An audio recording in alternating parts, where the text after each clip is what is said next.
Okay, good evening. Welcome to my Saints versus Seattle here on Monday Night Football. Live commentary here on Facebook, YouTube, and Twitter. We are live tonight. So once again, we'll be here for the next 3 hours. If you want to come in video chat or regular chat, you can come in and talk about your teams and stuff like that. We'll put them in.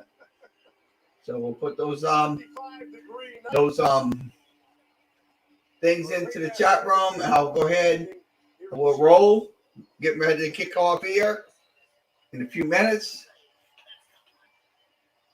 Ryan Johnson set to kick it away. His first ever NFL. And the kickoff's going to be in the air. It's going to be returned by Seattle, and that's going to go back. So it'd be at the 25, first and 10. They have deferred, and we'll see the Seattle Seahawks. Geno Smith, just the second Seattle starting quarterback. So see Geno Smith being the quarterback tonight. Facebook. See the numbers, but it's the big game turnover in both games that have cost them. I can't keep coming up short. That's solely on me, and I have to be better. Okay, the first play from scrimmage under center for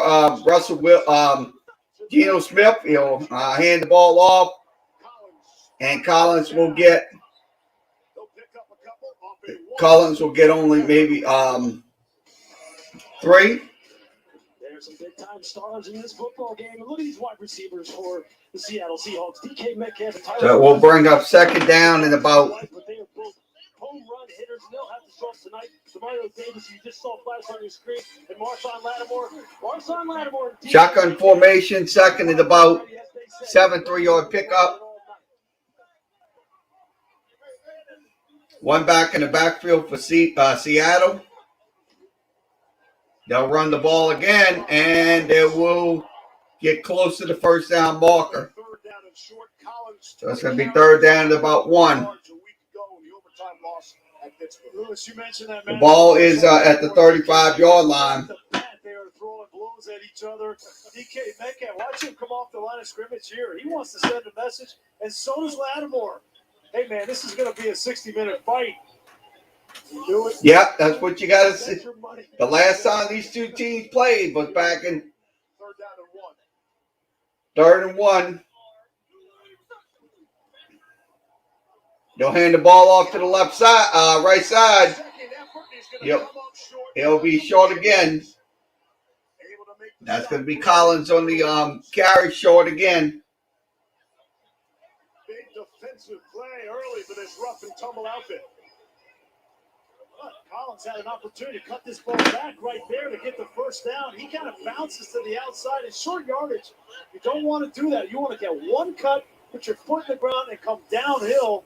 That was a missed opportunity. So it's going to be a 3 and out for the Seahawks. The Seahawks will have to punt. Harris is Callaway back to return. And Marquez Callaway is back for the Saints. No Deontay Harris tonight for New Orleans. Out with a hand. And that's going to be a pretty good kick. And he's going to it's going to go right in the end zone for a touchback. Ball spotted at the 20. So Winston comes out. Offense for the first time here tonight. Now look, Jameis, they don't throw a lot, but what he does, 10% of those attempts have resulted in touchdowns. So this bye week was a great opportunity to self-scout, focus on doing the right thing and making the right decisions. You always think about the touchdown to interception ratio for Jameis. And so far on the season, 12 touchdowns, just 3 interceptions, 1 fumble. First and 10, I formation. He'll hand the ball off, and that is going to be Kamara for about 5. Brings up second and 5 on the carry. There's no question he's the key to this offense. But you're also going to get some deep shots if you're Jameis Winston. And Marquez Callaway is going to be that guy. He wants to throw the ball down the field, especially with no Deontay Harris. And these two guys, listen, Bobby Wagner, he's made 5 straight first-team All-Pros. That is very high company. And Jamal Adams, For as disruptive as he has been through his career. I formation, one back going in motion, one back in the backfield, and not much there. So it brings up third and about Jameis is signaling it's against Seattle already. That's probably going to be a penalty. Offside. So it's going to be against Seattle. So the ball will be moved up to the 30. That's Al Woods, who jumped onto the field late. See him running in there, big 99. Those are the kind of mistakes you can't afford when you're a defense that's struggling right now. You need to stay ahead of the sticks. You need to make sure that you don't give this offense any breathing room as far as getting shotgun formation, one back in the backfield. That's you'll throw it downfield. Cut, almost caught. Traquan Smith. Smith making his season debut tonight. Just designated to return. He's been out on IR with a hamstring. Yeah, watch Traquan Smith. He's right here at Winston. That's a nice job. Look at him. He stops right here. Jameis is expecting him to continue to run. And Traquan, now he hasn't played a whole lot, hasn't practiced a whole lot with that hamstring, so not on the same page with Jameis right there for a big play. And we already saw. So it brings up second and 10. Number 88. I formation back in the backfield. They'll run the ball, and that's going to be Kamara. You only get 4 in the carry, so it brings up third and about 6. Bobby Wagner is a consummate pro, one of the best all-around linebackers in the NFL. Real good with his eyes, good key and diagnose, good in the passing game.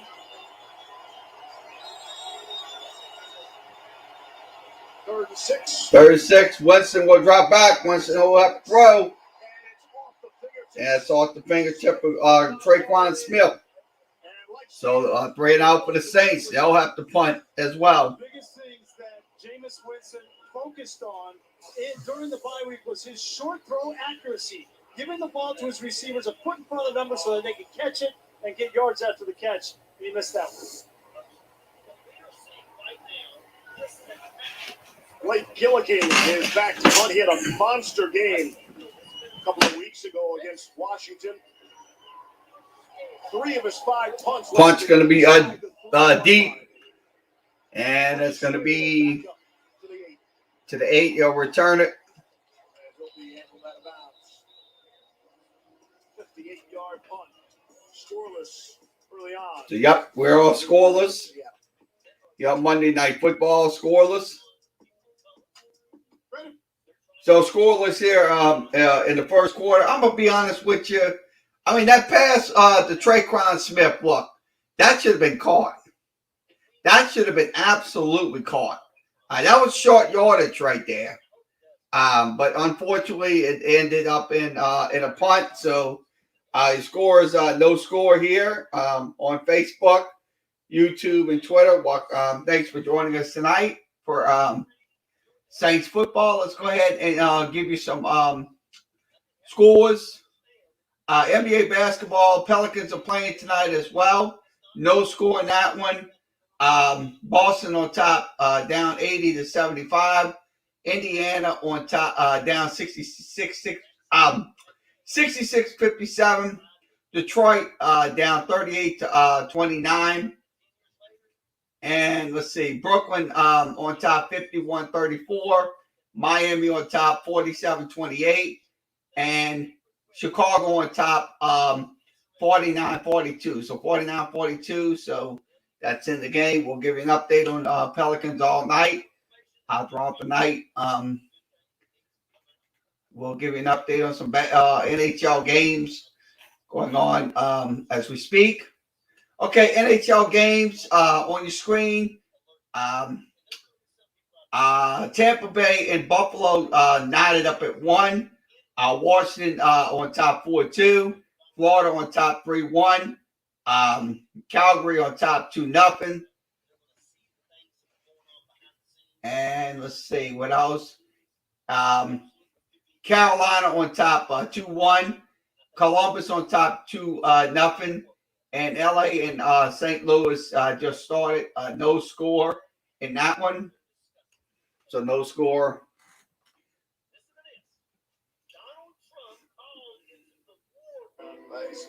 So we'll get back to game coverage here. Seahawks home game without Russ, December 24th, 2011.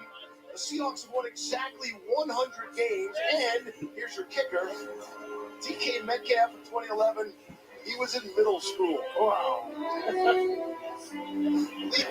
Believe it or not. Love it. Christmas Eve, huh? Okay, shotgun formation. Run play and loss of no gain. So Collins gets no gain on the carry, brings up 2nd and 10. Ball spotted at the 16-yard line. Not only just for the run game, which they have always been very good at, but they needed to really up their sack rate. They're one of the worst in the NFL right now at getting pressure on quarterbacks in the passing situations, and they're looking to correct that. He's going to be a big piece of that tonight. Brings up 2nd and 10, I formation. One back in the backfield. They'll pass the ball, and it's going to be caught. And look like he's going to go down the sideline, and he will score. Touchdown, Seahawks. 84 yards. There are no flags. And that's how the run sets up the passing touchdown.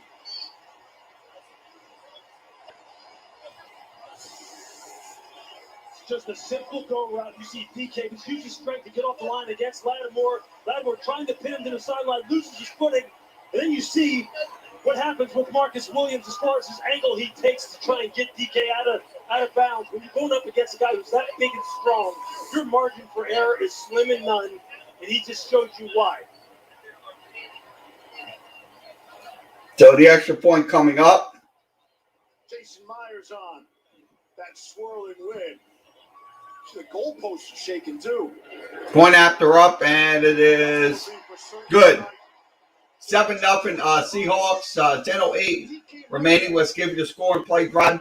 Score play drive, 2 plays, 84 yards, 51 seconds off the clock. Score is 7-0. Seahawks.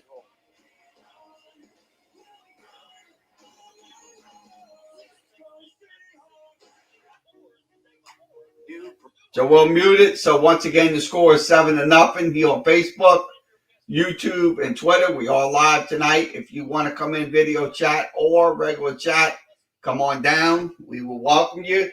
If you're a Seahawks fan, if you're a Saints fan, don't matter. You can come in and talk about your teams. But please notice that we do have, we will be enforcing rules in here. Once again, please. For one thing, please do not come up in here and attack other fans and stuff like that. So we want to keep this clean and fun. So no, 7-0 is your score here on Facebook, YouTube, and Twitter. We're live tonight. So if you so let's see what else we have. Let's see what else. When it comes to other scores, we don't have WNBA. Nope, we don't have a WNBA score. They're done. Let's give you another NBA scoreboard update. Pelicans on top 13-12. So 13-12 Pelicans on top. Boston on top 82-80. Milwaukee on top 71-61. Detroit on top 50-40. 40-38. No, it's 51-38, excuse me. 53-34 Brooklyn on top. 47-36 Miami on top. And Toronto down 58-51. So we are doing live games here.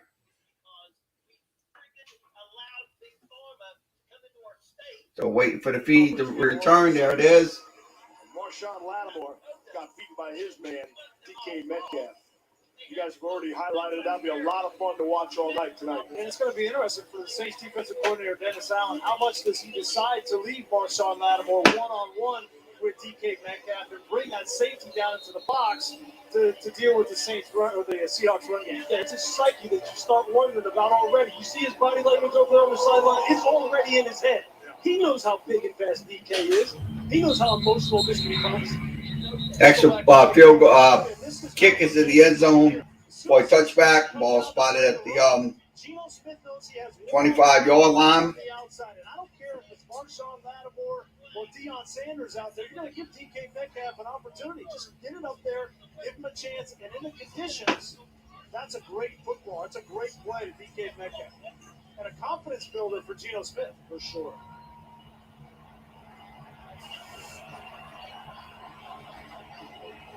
Run play coming up. And that's going to be Kamara for about 2. But this defensive front is going to have their will tested all night long. I want you to watch right here. I want you to watch Carlos Dunlap. And just watch how he sets the edge right there against Ramchick. That's what you have to do if you want to stop this outside zone scheme that they like to run, and they're going to run all night long. You can set the edge like that. To make Alvin Kamara stutter his feet, you'll have a successful run. Okay, brings up second in about. Winston will throw. Winston will throw that little screen pass, and it's going to be caught. First down. That's going to be Trotman on the catch. Good for about 13. They will throw it to anybody. Receivers, backs, tight ends. And no, there's no Jared Cook, no Josh Hill anymore this season. Adam Trotman was the guy that they needed to step up in this offense. And Sean Payton can dial him up from anywhere on the field. Trotman was targeted 5 times in the opener, just 4 times total in the 4-game since. Now fullback. I formation. That's going to be a run. That's going to be Kamara for about 3. Brings up second and 7. Payton is one of the very best at setting up plays, setting up a certain sequence, because this is a guy who wants to take this big shot over the top. And he says, look, every series I have maybe 1 or 2 that I want to throw in here. You know it's coming at some point in time. Put big personnel in there, run the football, put big personnel in there, throw it up over the top, and now you see they're coming out and empty. 3 tight ends for the Orioles. Josh back looks for a pass. It's going to be caught. And that's going to be a first down. That's going to be Johnson on the catch, just about 8 yards. Johnson. Wide receiver skills and a tight end body. Sean is one of those coaches where you have to survive the first 15. So he'll write them down, and he told us, you know, with the weather the way it is, I don't know if my first 15 I'm actually going to get to them, but right now, it's not raining and it's not windy, so he is going right back to that script and allowing Jameis to throw the football while the conditions are favorable. Okay, I formation. One back in the backfield, though. Winston will drop back. He'll throw it downfield, and that's going to be a deep pass. Incomplete. And DJ Reed and Quandre Diggs running with him step to step. Whenever you see them getting 3-by-1 bunch, you see Kenny Stills right here. He's just going to take off. It's a tell for them. And we already said about Sean liking to take his shots, especially when you get around midfield. You can see Kenny Stills just try and get one-on-one against Diggs. But you see the offside safety, offside corner helped by DJ Reed also. Nice job in Seattle playing complementary coverage to take away the deep passing game. That's exactly how you get it done. Saints on the Seattle side of the field for the first time. He'll hand the ball off. And give it to Kamara. Kamara will get only 1 on the carry. So it brings up 3rd and 9. Brings up 3rd and 9. Look at these pass attempts per game. Nobody did it more than Drew Brees for 15 years with Sean Payton. And so far through 5 games, you see the numbers for Jameis Winston. And I give Sean Payton credit. He's building around the strength of this offense, which is the offensive line. Okay, 5 rushes, 5 passes. That's on the play selection. 5 rushes, 5 passes. Shotgun formation. You'll throw a screen, and that's going to go to Kamara. He's only going to get about 6. So it brings up 4th and 3. Yeah, that play call from Sean Payton was just to get into a fourth down situation where he knew he could go for it. We talked about the screens, and we talked about getting the ball to Kamara. Oh, now they're going to put the punting team out there. They thought twice about it. Maybe if it was 4th and 2 or 4th and 1, he might have gone for it. Yeah, they're going to punt. If I'm Seattle, I'm going to play safe. I'm going to play safe here on defense. Here's Gillikin, his second punt, and he's kicking into the wind.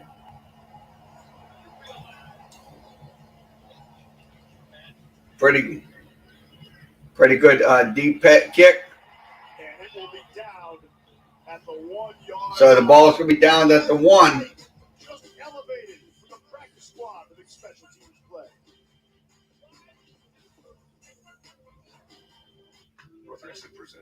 Okay, once again, we will mute the sound. Once again, due to commercials and music. Once the commercials end, we will have the game feed return on here. So you'll hear it. You won't hear miss a play.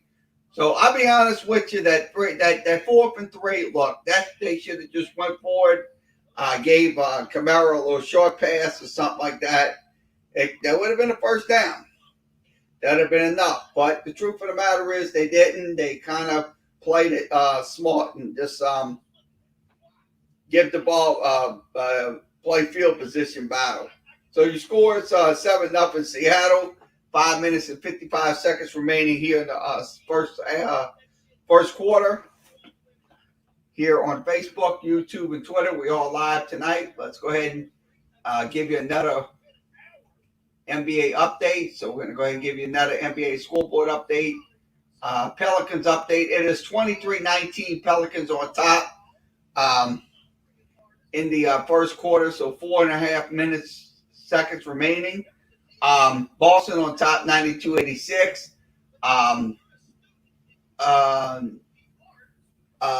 Milwaukee on top 75-64. Atlanta on top 62-54. So 62-54. And also Brooklyn on top 59-42. And Miami on top 57-44. And also the Bulls on top 58-51. That's in the games tonight.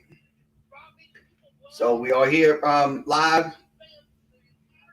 So thanks for joining us.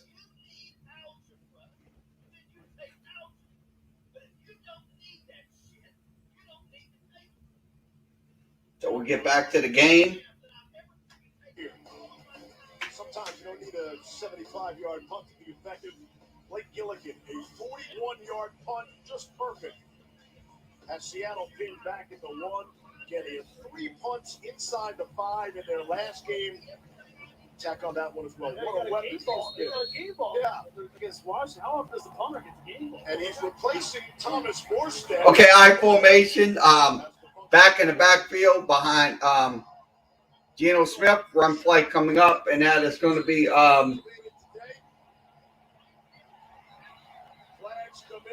so flag coming in. And Lattimore and Metcalf. That battle continues. Yeah, it's going to be an all-night affair with Lattimore and Metcalf. DK Metcalf came up and gave him a 2-hand shove, and then Lattimore came back at him, and they always get the second guy. You knew this was going to be a storyline in this game. You just knew it was. So does Sean Hockley, Yeah. the referee tonight.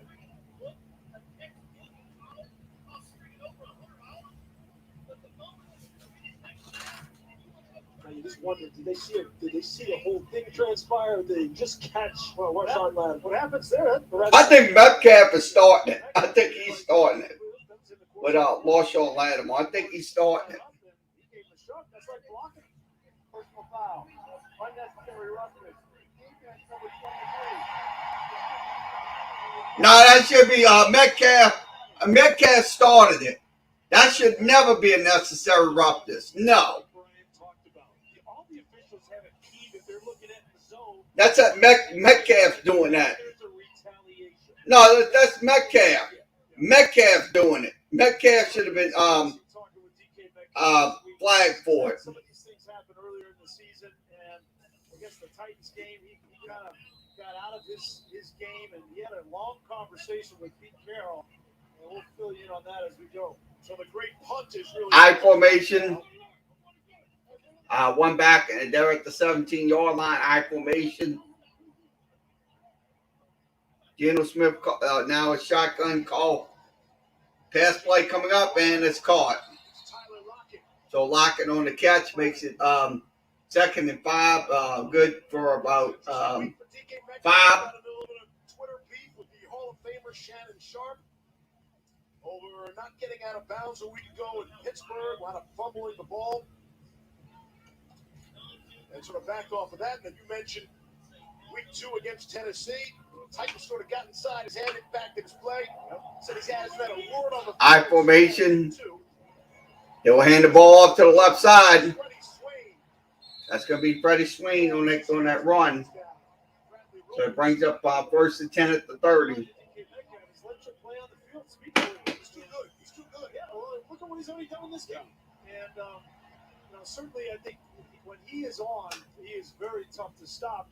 But when you're that good and that big, Lewis, defensive back's gonna chirp at you, try to get you to pop off. Yeah, he plays the game right up to the very edge.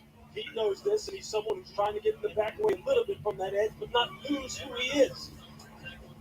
From the 30. Pass coming up. Geno Smith looks like he's going to have to get out the pocket. Running him down.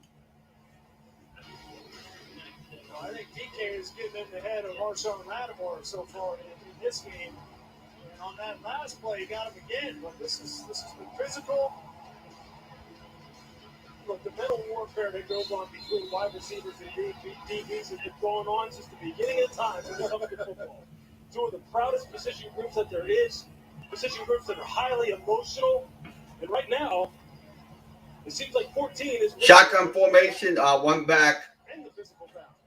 Geno Smith will throw a screen.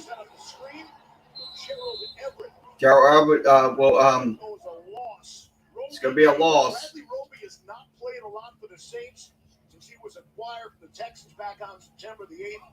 Since week 3, he's played just 18% of the snaps. Really because Paulson Adebo's played so well. But Roby makes the stop there. After the loss, 3rd and 14 now. Just going to bring up third and about 14. Shotgun formation. One back in the backfield. He'll drop back and throws. Going to be caught. It's going to be short. At the first down. It's going to bring up 4th down and 9. So good defensive play by the Saints. Right down into the hook curl area. In this zone coverage that they ran, solid tackle, excellent execution, 3rd down defense. Dixon back to punt it away.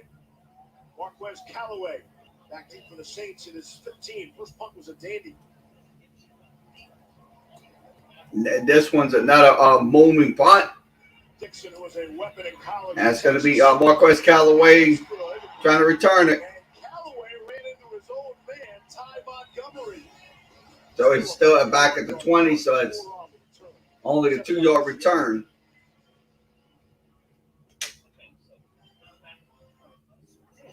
So once again, I'm gonna tell you the little conflict between Lattimore and Metcalf. Look, they're gonna do that all night. I mean, to be honest with you, but I'm gonna tell you that they should have flagged Metcalf for that because he was pushing Lattimore.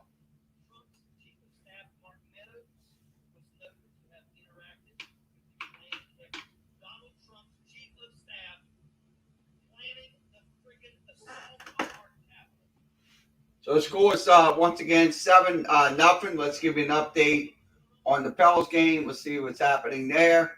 Okay, update on the Pels game. It is 32-19 Pels on top. 10:05 remaining in quarter number 2.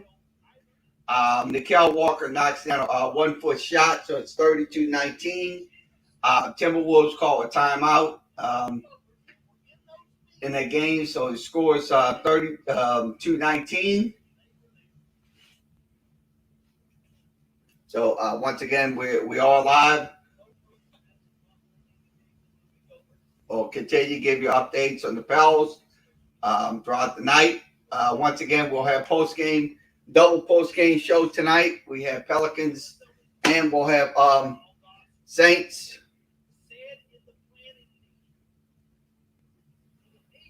So we're just waiting on the fees to return.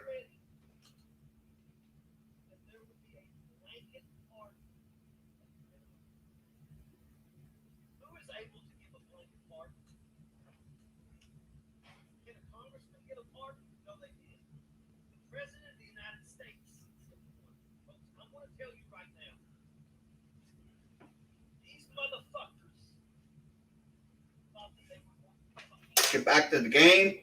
2006 to 2020, they floated down Bourbon Street with the NFL's most potent offense. And this year, after the offensive parties died down a bit, ranking near the bottom of the league, with a 3-2 record, they still found some ways to win more than they lose. I mean, it was a party every night when Drew was running the offense here. You got to find a different way to win. It was fun to watch. And yeah, they're trying to find their mix and make it sustainable. Okay, shotgun formation, empty backfield. He'll drop back, he'll throw. Kamara over Kamara's head. Brings up 2nd and 10.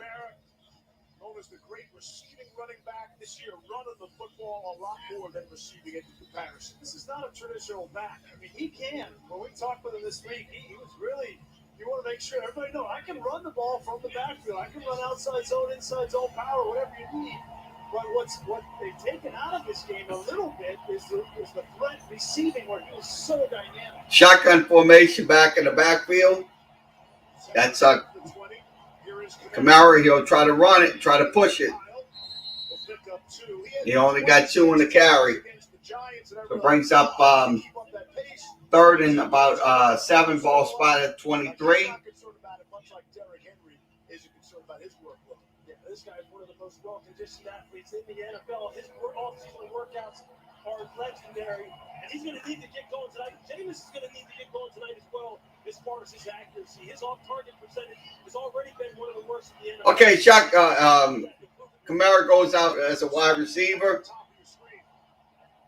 He'll drop back. He'll have to throw. He'll have to get out the pocket, and he's going to go down sack.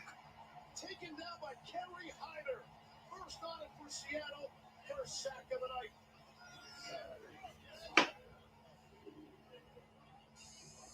So just a nice coverage downfield of the Seahawks defense. Take a look. They have been much maligned, but when he wants to throw the ball, look at everybody's covered, and then comes Hyder off the edge. Give Seattle credit. This defense has been ripped through the course of this season, and so far. So 3 and out for the Saints. Blake Gilligan comes up the punt. Net a good punt at the so Seattle will start at their own 41-yard line. There's something I want to ask you. Oh. The new iPhone 13 Pro is here with the most advanced iPhone camera ever, and I got it at T-Mobile.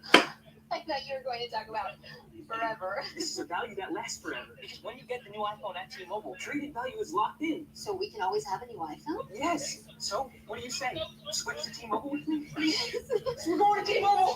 Fall in love with iPhone. Get it on us now and upgrade every 2 years forever. Only T-Mobile.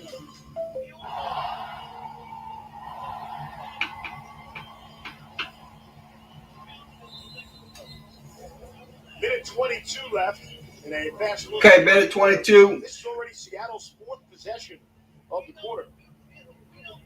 This quarter, possession number 4 for Seattle. I formation went back in the backfield. They'll drop back and they'll look for a pass. And Geno Smith will run and he will get the first down. 12 in the pickup, so pretty good 12-yard run by Geno Smith. Decisions, and when the sea opens like that, he's got the athleticism to get downfield. He's the confidence. With the way that that game ended against Pittsburgh, remember, he's looking at his hands like, how could I have lost that ball? And T.J. Watt hit him. This first quarter was critical that he had some success. Okay, under center for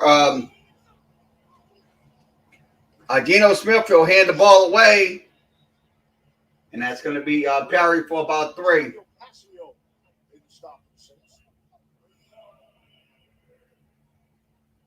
Tick towards the end of this first quarter. Penny rushed just 2 times in the opener for injuring his calf. And they get him back tonight. Don't have to run the play if they don't want to.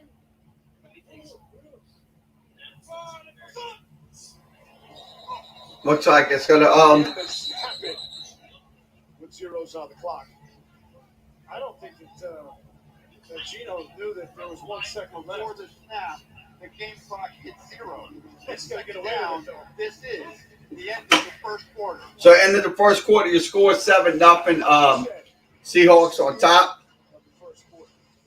7-0 Seahawks. So 7-0 Seahawks on top.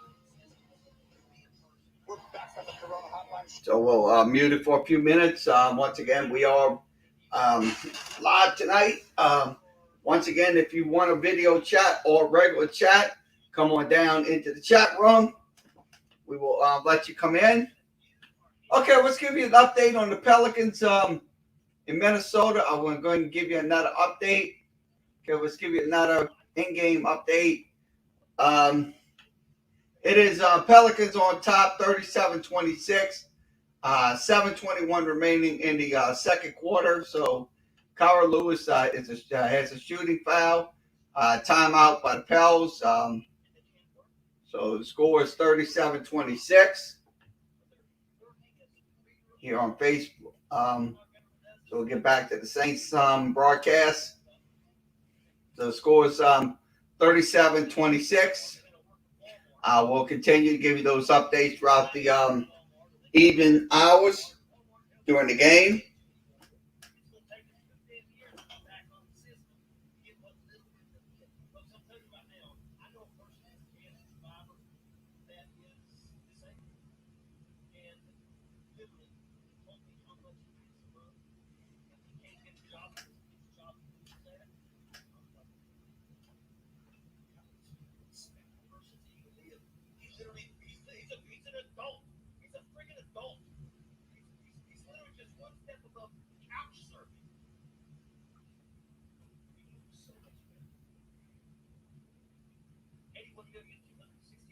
Okay, this week LSU will not be playing. We'll have Tulane football this week. So Tulane football game broadcasts will be on this week as well. So they will take on Cincinnati. That'll be this weekend. And we'll have Southeastern broadcast as well. So we'll be doing that. So let's get back to game coverage. Pelicans will be on Wednesday. We'll have game coverage of Pelicans and Atlanta Hawks on Wednesday night. Blazers is the late game coverage starts. NBA countdown at 7. John Morant for the Grizzlies. Lighten up the scoreboard. It's early, but he'll be there at the end, too. He's averaging over 32 points a game. We welcome you back to start quarter number 2. Jameis has already had 4 overthrows. And that was into the wind.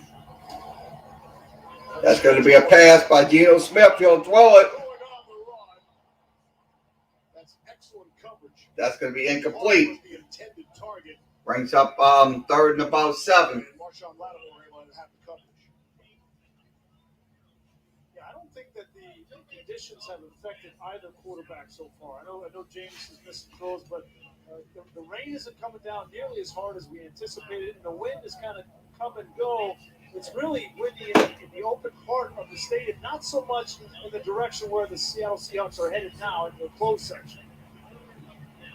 3rd and 7 for Smith. So shotgun formation. Empty backfield. Calls timeout. That's too late to come up and try to change the protection if you're Geno Smith. The rain is really coming down. The second after you said it wasn't. Sorry, Geno. And again, the rain is one thing. Quarterbacks are trained to deal with the rain, but it's really the wind. If the wind and rain together, that's when it becomes unbearable. And you really have to manage. That's when you get into more of a running game offensively. But this stadium is unique. You can see the flags on either side of this cone of seats. They're going in different directions. And so as a quarterback, you look at that. You look at the top of the goalpost there. Those flags are going in a different direction, and it's very unnerving to figure out, how the wind is going to affect those deep balls. So it breaks up 3rd and 7. Out of the timeout, 3rd and 7. Shotgun formation, one back in the backfield. Let's see what happens here.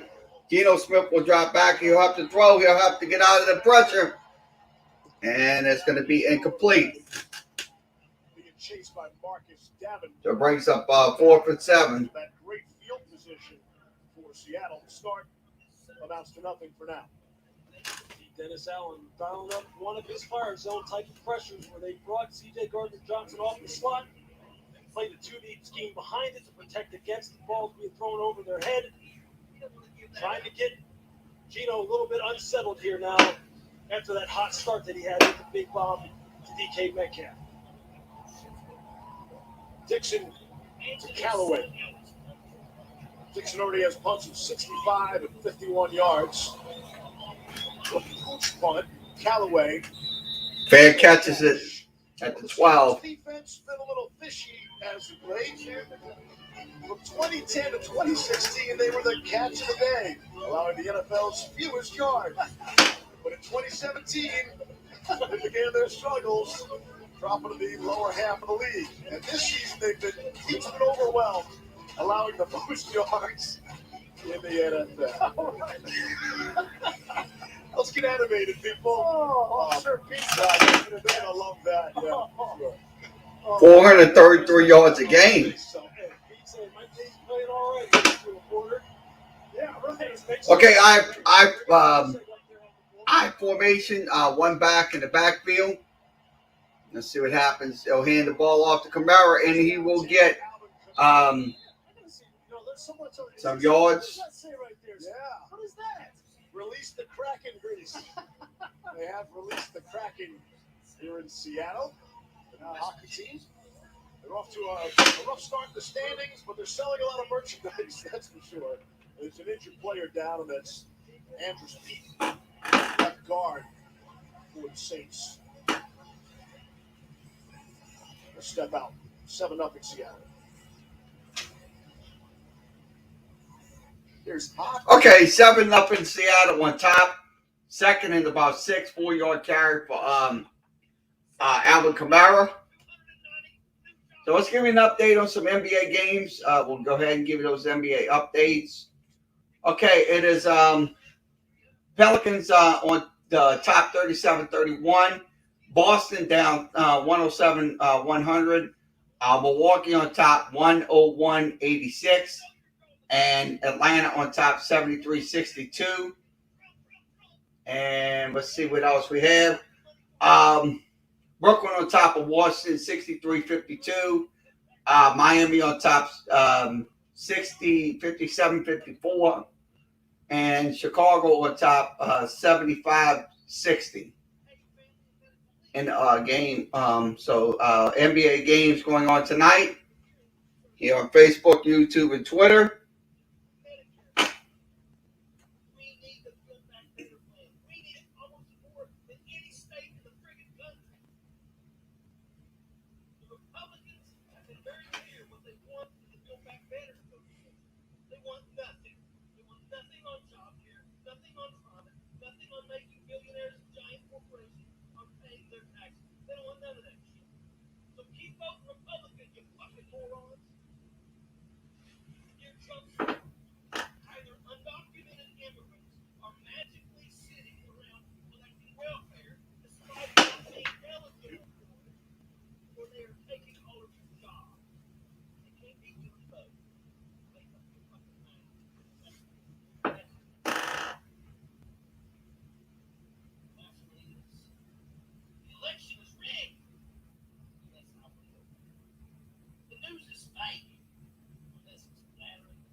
There's Pete.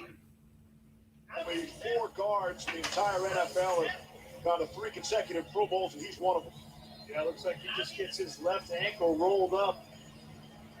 Armstead had his man on the ground, and see if he'll be able to come back in. Throckmorton has been playing a bunch recently in relief of the injured Eric McCoy, so he's seasoned.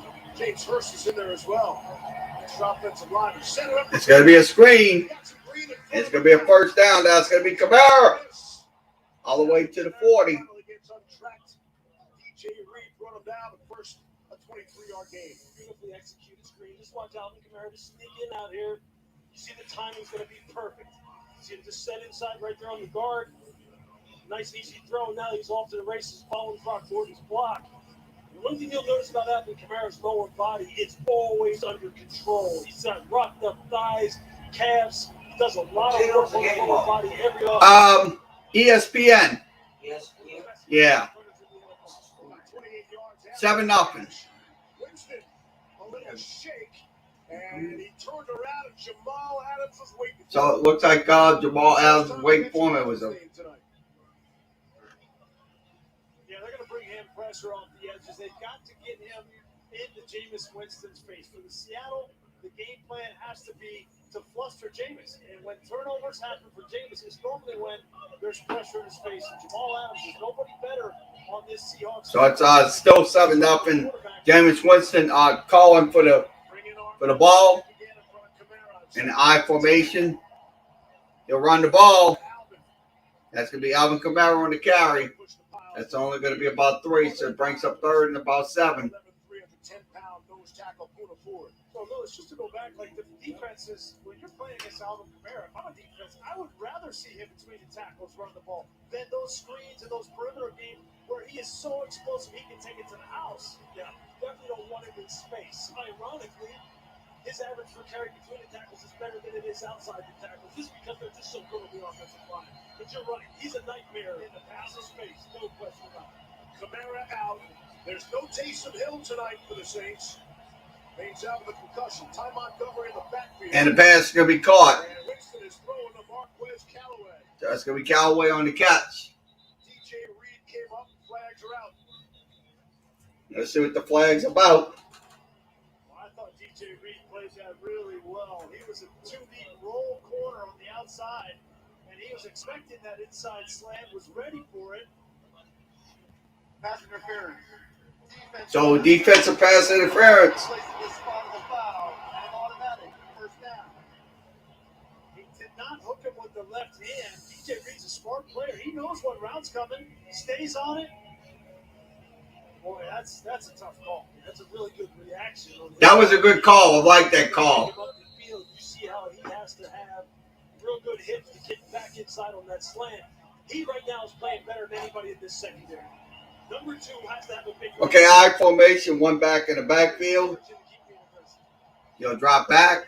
Winston will pass. It's going to be caught.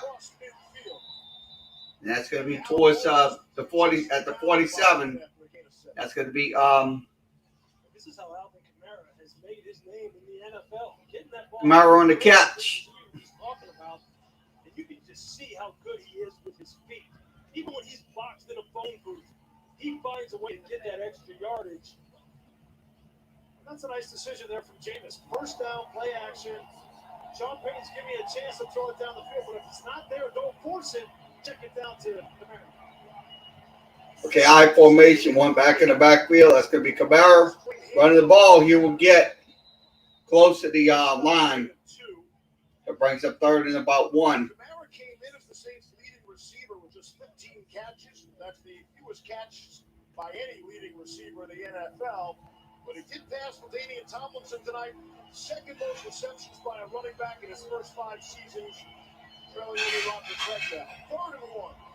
These are the situations where I think they're going to miss Taysom Hill at short yardage. They'll run the ball, and that's going to be Kamara. Not much. Sent sliding backwards. Jordan Brooks for Seattle. 4th down. You just see the linebackers here just staying square to the line of scrimmage and then decide when it is that they need to go ahead and trigger downhill. Great Let's see if they go for it on 4th down and 1. They go for it on 4th and 1. They'll hand call for the ball. Flag coming in. See what that flag's all about. Probably against the Saints.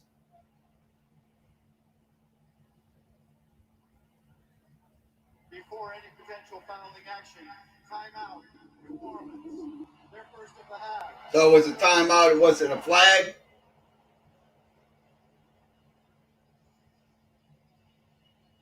I think Sean wanted to take that opportunity, maybe get a 3-5 and call the timeout, and then think about decide whether he wanted to go for it. He punted the ball when he was in this situation on a previous drive, but that was 4th and 3. 4th and 1's different. Yeah, you can tell what the complementary part of the game really is obviously weighing on the minds of both of these coaches. They know field position is really going to play a big factor here. Sean obviously is going to play to his defense. He knows he has a great offensive line here. And as you mentioned, Grease, he can go for it here on 4th and 1. But I think you're going to see a lot of conservative thinking in this football. I think if Taysom Hill was healthy, this would be a no-brainer. Absolutely. But he's still going to go for it. I think he should go for it. That's short yardage right there. And they'll try to push it. It looked like the right side of the offensive line jumped, and I don't see any flags out there. I mean, to the naked eye, watch over here. Nice little push right there. And Griffin. Looked like he got over the line. First down. John Parry's in agreement. Definitely tough. Definitely he got over the line. Just 1st and 10. Saints ball spotted at the 44-yard line of Seattle. So we're in Seattle territory. I formation, backs in the backfield. They'll hand the ball off to Kamara, and that's a flag coming in. It's only going to be about 1. Let's see what the flag's about. You got to start giving some credit to the Seattle defense that came into this game. They were giving up 140 yards on the ground. Josh is going to be against the Saints. That's kind of a detrimental penalty right there. Foul! Just look at the line of scrimmage. Look how the Seahawks are winning the line of scrimmage. You got DJ Reed posted up out and Troutman. I mean, they were going to get him. They were going to trap him. No question, they got the message. The outside run game, the outside Scores still 7-0. I formation back in the backfield. Winston drops back, looks for a pass, and it's going to be caught. That's going to be Callaway on the catch. So 14 on the pickup for Callaway. Jameis Winston in the elements. You have to have accuracy when you throw this football. Look at where this ball is located. To the inside of the receiver, away from the defensive back, where only Callaway can come inside and get it. That is really well done. And Andrews Pete is back in the lineup for the New Orleans Saints. So Andrews Pete's in. Pass play coming up, and it's going to be caught, and that's going to be Callaway on the catch. And they're going to mark him just short, I think. Yeah, an inch short of the first down. That's going to bring up 3rd and 1, just about 5 yards short. So he's about 5 yards short of the first down. But those little timeouts, those little rhythm throws are the ones he likes the best because it kind of gets him in the groove and gets him feeling exactly how the game's going to go. And they're helping Pete off the field again. Now he's holding his right shoulder, man. I don't know what. I mean, he came in, but I don't know. I mean, Andrews Pete, look, holding his right shoulder. I mean, it's probably going to be something maybe major. Okay, shotgun. Okay, 3rd down conversion. Saints tonight 0 for 4. And they'll hand the ball off to Kamara. Kamara will try to push.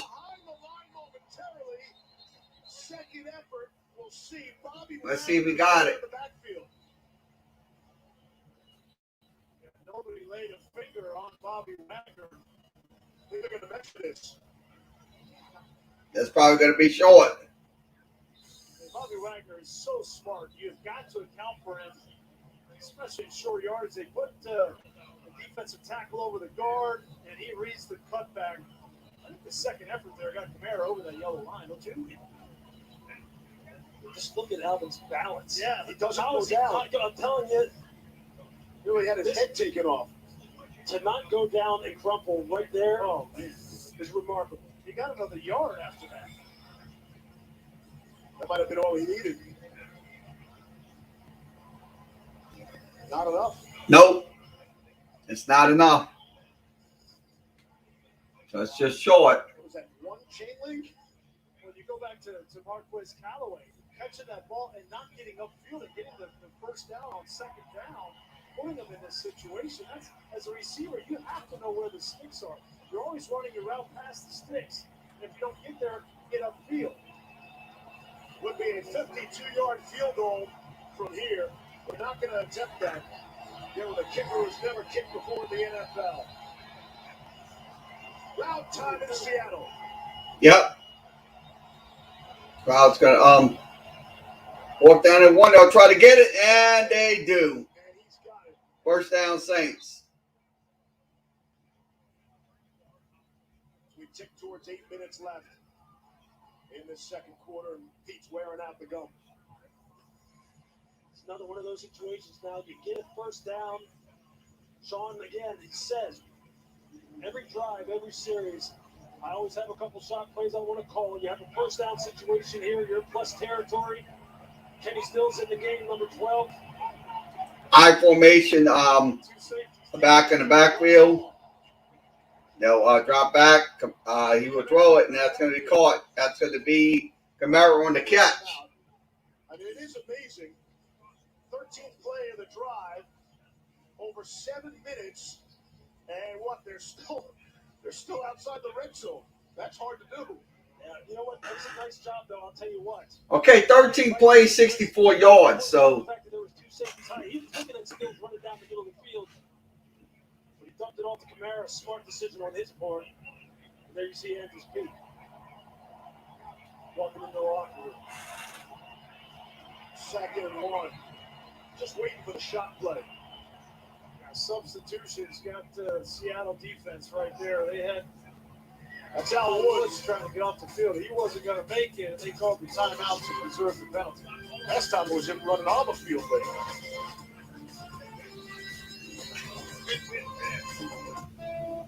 okay, 7-0. Saints on top. Let's give you an update on the Pels. Pels at halftime, leading 54-43.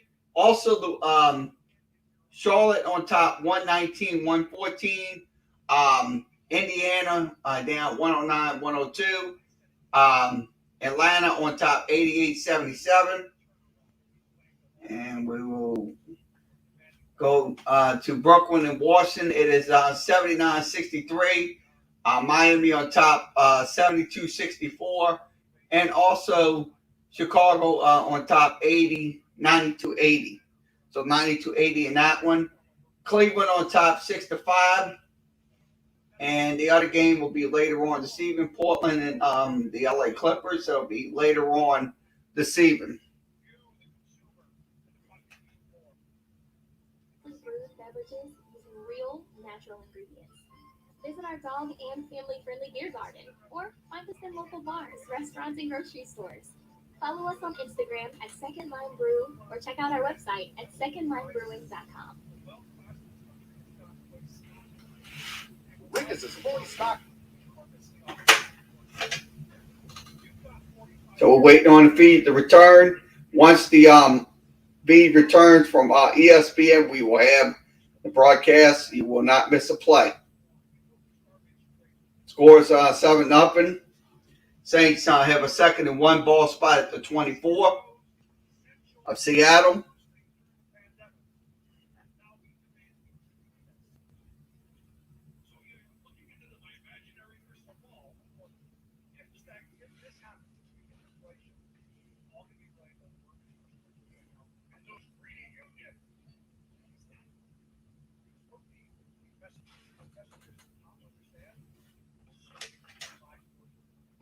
Seattle defensive front has done a nice job of setting the point of attack, making sure they win the line of scrimmage to shut down this outside zone run game. And in the past game, they've had good coverage in the back end as well. Showing a nice job playing with good leverage. Here it's a coverage sack on the part of the defensive front. That's good team defense. That's what Pete's talking about. There's the balance he's talking about. 14th play of the drive. Run play coming up, and that's going to be a first down. Fullback, his first carry, and he has first down yardage. We tick under 7 minutes left. Last season, right around this time, this Seattle defense was on pace to break the NFL record for Alex Amont for about 2. And the best scoring defense in the second half. But again now, they're allowing the most yards, the most first downs. They need to step it up right here. Trying to protect the 7-0 lead. Shotgun formation. He'll drop back. You'll have to get out that pocket. Winston will try to run, and he will get first down and more. So it's an 18-yard pickup for Jameis Winston. He's looking for Jawan Johnson right here going down the seam. Whenever he's in the game, that's where he's looking. You see his eyes looking at him immediately, trying to hit that seam route. And then you see him here just trying to survey the landscape, escapes out to his right. And here's the new Jameis, right? This is the guy who can make some plays with his legs. Pump fake, pick up more yardage. Those are the kind of things that have to make Sean Payton happy. First down and goal. I formation back in the backfield. They'll hand the ball off. That's going to be Kamara straight ahead for about 3. Second down and goal. This is the Saints' red zone offense. This was the area of the field that I was fascinated to see how the Saints were going to produce tonight. You see the success that they've had. A big part of that success is Taysom Hill. He leads this team with 3 rushing touchdowns. He's hurt, concussion from 2 weeks ago, not playing. So how are they going to continue to finish drives? Big question. 9-minute drive. Second longest drive of the season. They'll hand the ball off. And it's Kamara. He's going to lose yardage. So he's going to lose yardage. And the reason that Taysom Hill was so effective down here is numbers. He forces the defense to honor him as a runner. This is just Jameis handing the ball off. So now the defense has numbers. They can gang up on Alvin Kamara. And the Seahawks have a chance. Despite the fact they've given up so many yards this year, they have been effective in the red zone. See if they can get another stop. Third and goal. 3rd and goal. Drives back, throws the pass. And it's knocked down. Jordan Brooks got the hand out at the break it up. So all of that for nothing right now. So the Saints offensive series elapses. Jordan Brooks right there. He's going to have that touchdown. Just gets a finger on it. I like this Jordan Brooks. Here's Brian Johnson. We're going to find out something about him tonight. First career NFL field goal attempt. 21. And knocks it down. And he puts it through. Gets the Saints on the board. So the Saints get on the board 7-3. Let's give it the score and play drive. Okay, score and play drive. 19 plays, 86 yards, 10 minutes and 12 seconds was the time of possession. So 10 minutes and 12 seconds. So the score is 7-3. Seahawks on top. Here on Facebook, YouTube, and Twitter, we'll mute the sound just due to music and commercials. So your score is 7-3 here on Facebook. We'll have the Tulane preview tomorrow. They will take on Cincinnati this weekend. And we'll have the Saints preview on Wednesday. They will take on the Buccaneers on Sunday. 3 o'clock.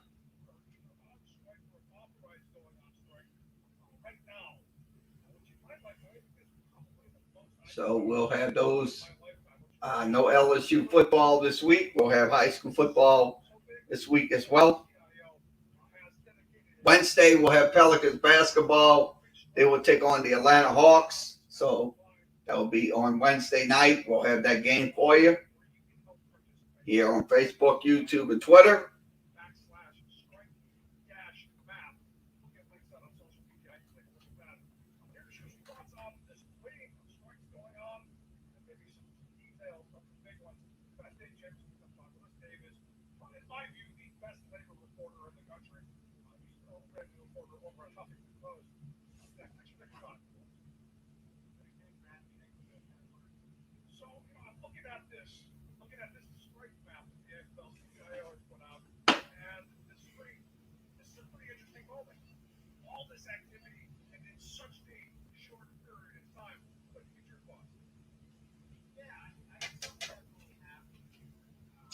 Save when you bundle auto, home, or motorcycle insurance. Visit Progressive.com. And Experian Boost.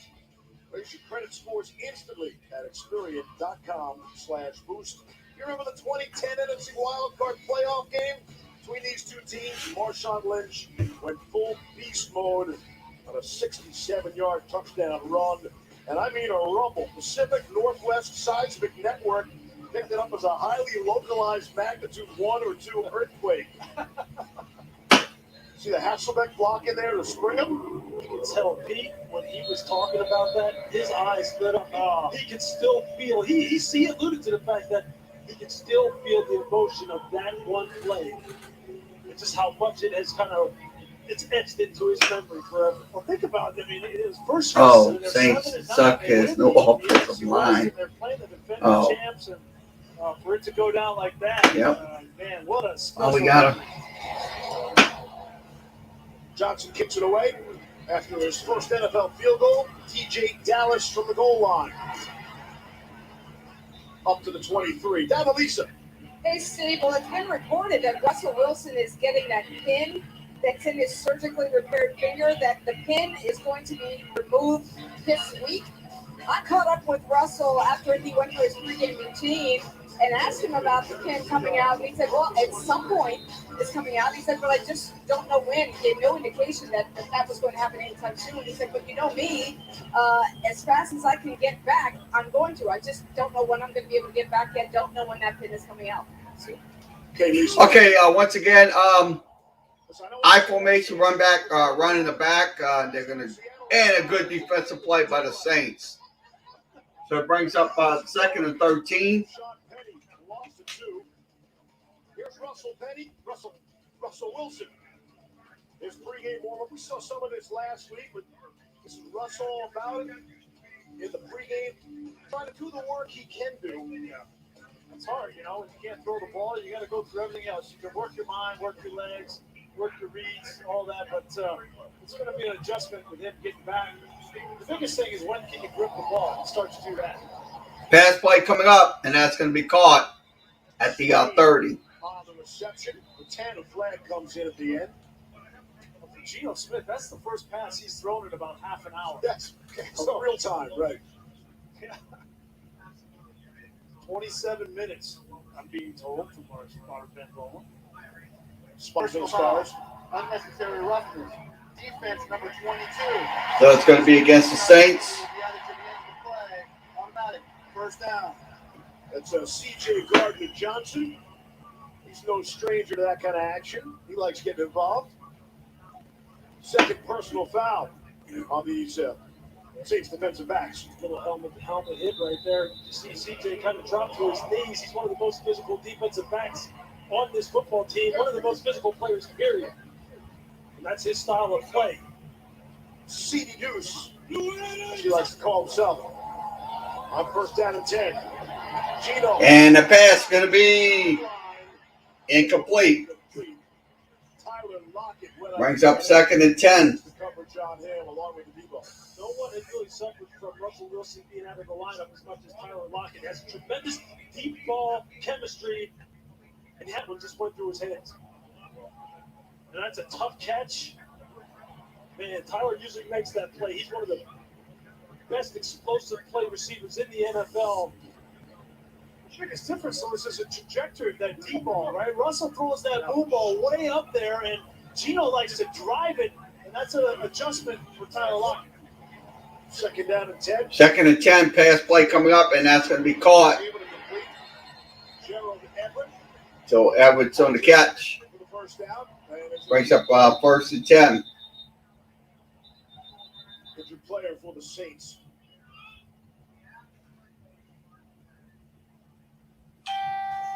It's Christian Ringo who is down.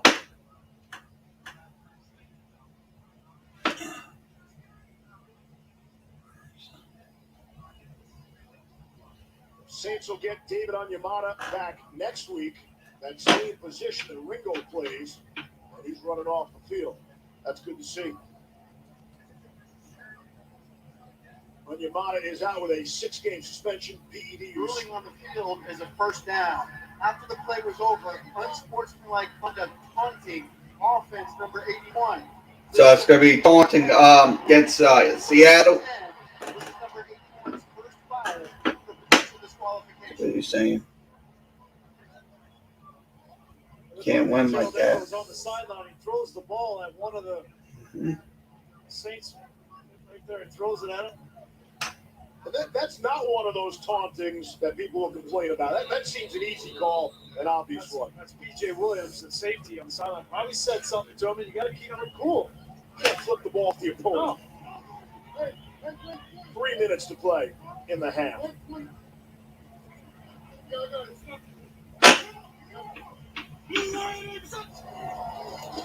Go hand the ball off, and that's going to be Men at the line and stopped.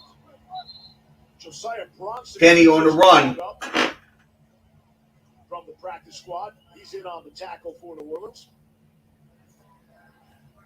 DK Metcalf, guys, has not been targeted, not a single time since the 84-yard touchdown in the first 5 minutes. So you guys tell me, are the Saints taking him away, or is that something else? It's a little bit of everything, but there's no question that now they're guarding against the deep shots now. They're going to play a little man under. Try to jam him at the line, make sure their safety's rolled over the top, but he's not the only deep threat they have to worry about. See, they tried to take the shot to Tyler Lockett. Yeah. And I guarantee you they're going to try and get another one too. Well, they had the same coverage on this side, the near side of the field, with DK Metcalf on Marshawn Lattimore. They just decided to attack a Debo with Lockett.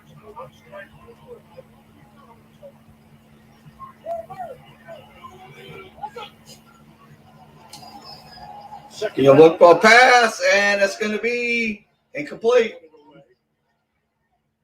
Chris Carson for Seattle tonight as well. He's been out since week 4. He's going to miss a few more weeks. I think Seattle expects Wilson back before Carson.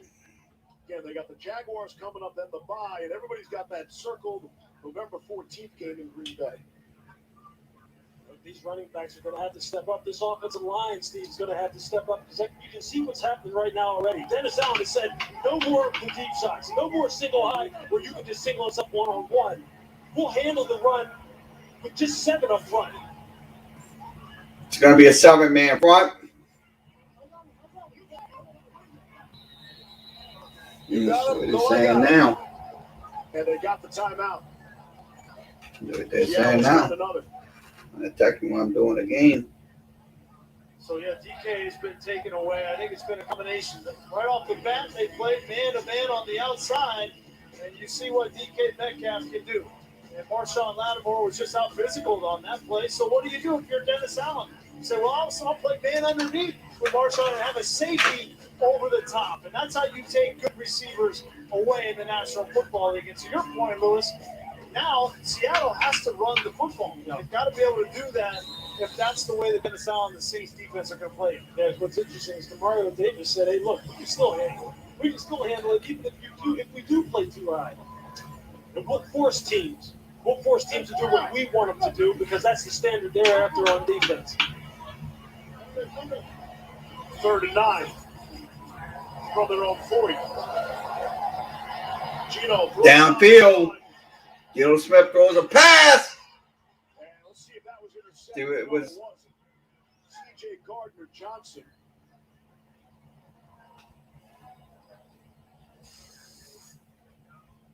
That was just a prayer throw there. Looks like he did catch it. That ball moved. Oh, he lost control. Oh, yeah, as he rolled out of bounds, it looked like he lost control. Yeah, he kind of lost control. There, and then it comes out. Please reset the game clock. 32.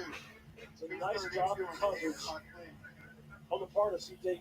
Gardner-Johnson on that second route, that flag route. Great positioning. They get off the field. So it's a 3 and out. Fair catch.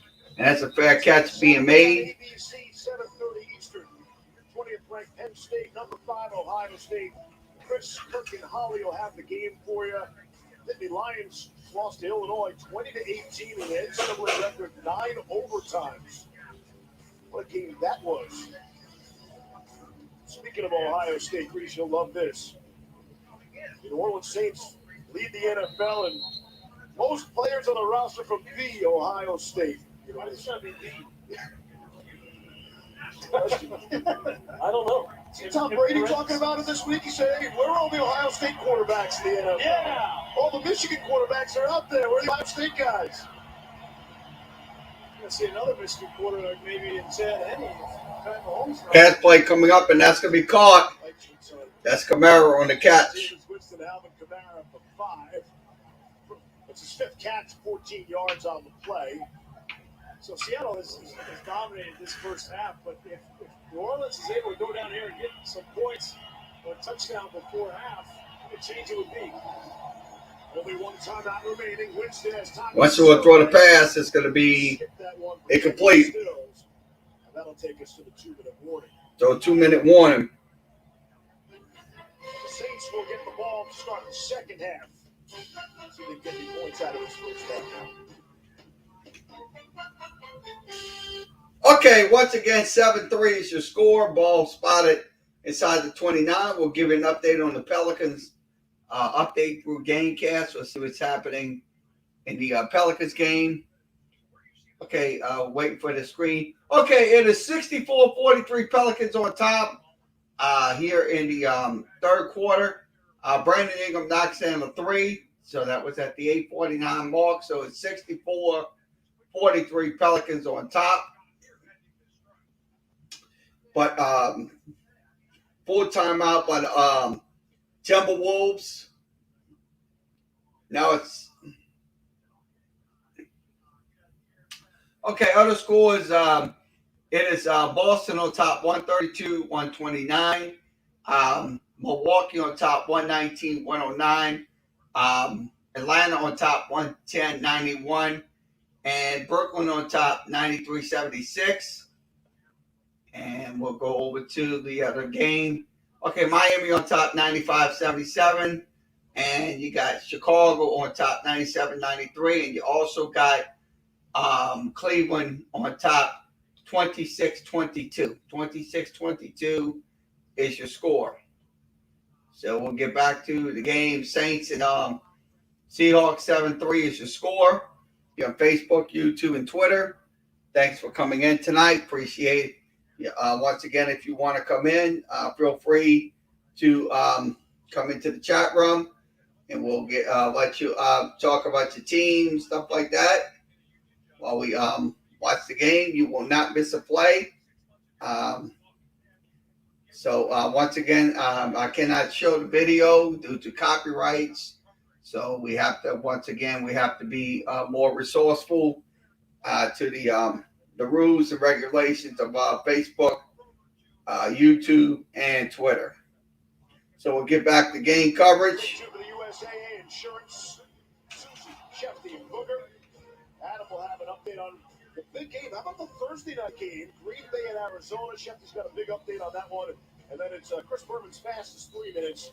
Stick around for that. Again, Matthew Hasselbeck will be honored here in Seattle. Coming out of the 2-minute warning, Saints have the only timeout remaining. Pass play coming up, and that's going to be caught. Kamara gets the close to the first down. Ryan Neal. First time I mentioned his name, that's a big stop.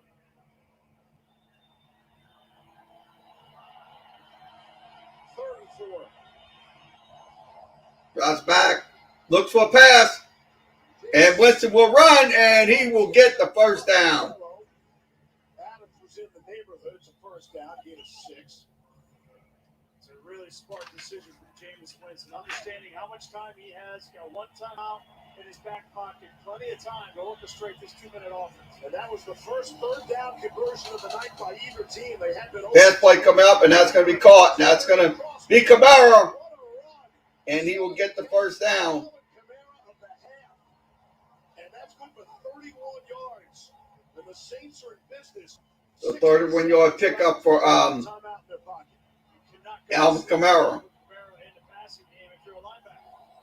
He'll drop back, pass, gonna be caught, and that's gonna be Trotman on the catch at the 13. And the clock is stopped with 47 seconds left. Remember, the last time the Saints had the ball, they had a first and goal at the Seattle 4. That was a 19-play, 86-yard drive. Had to settle for a field goal, the only points they have tonight. Jameis looks really comfortable in this 2-minute offense, and I can't tell you, we talk about it seems like every week, the confidence that an offense and a quarterback get on that drive before going into halftime if you're able to execute in the 2-minute drill.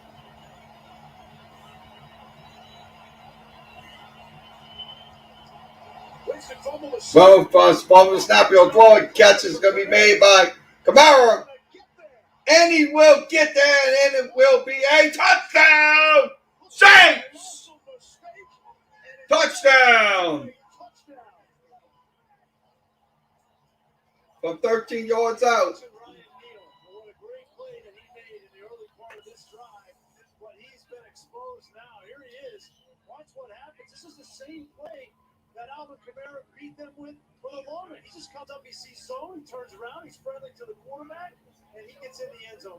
That was the problem as far as the changing strategy by Ken Norton Jr. as far as his calls. When they went zone, Jameis started picking it apart. He's very efficient against zone coverage. Man coverage wasn't having the same kind of success. Action point is up, and it is good. So it's 10-7 Saints. So Saints get a score before halftime. Let's give you the score play drive. 7 plays, 85 yards, minute 46 off the clock. So the score is 10-7. And when he comes out and comes across, there's no way that Neal can stay with it back like Kamara. He just overplays it. So, you're in trouble one way or the other. They have to be more sound in their coverage on Kamara. Maybe start to double team him like you would a receiver. Yeah, it's all about leverage. It's all about knowing where your help is. And it can be done, but look, obviously Alvin Kamara is one of the very best in the NFL. But you just got to know where your help is, and you got to play smart. And when you get in 2-minute situations as a defender, you start getting tired. That's what happens. You start getting a little bit loose with your technique, loose with your assignments. And against a guy like Alvin Kamara, he's just going to make you pay. Career high 8 first-half catches for Kamara. Catches his most in any half, but he's over 100 yards receiving. 109 for the game. Be a return for the Seahawks. Short kickoff. And that's going to be... Before you get out to the 20-yard line.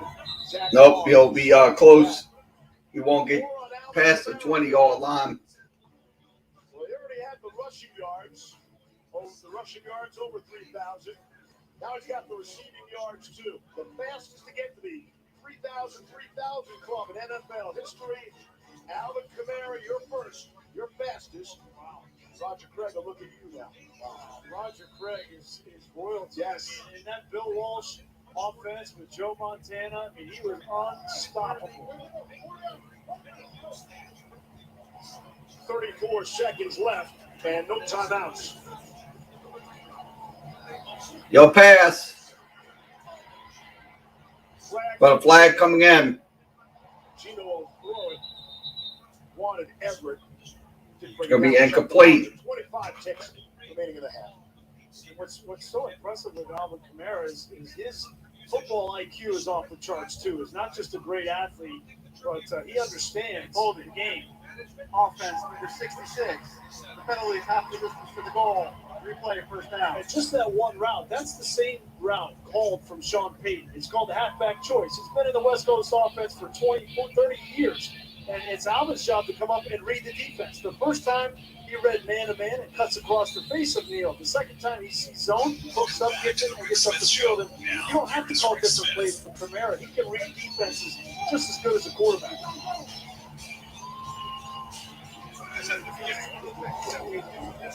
Hand off. Alex Collins, first carry since the first drive. 20 seconds left in the half. Timeout taken. The only thing I would say to that, as far as that choice route that he ran, is as a defender in that kind of situation, you know you got two safeties high, you got a Mike backer running out of there with someone taking him down the seam. You have to defend the field inside out, which means sit inside. Don't let him run across your face, because if he does cross your face, there's nothing but green grass. He's just going to run for days.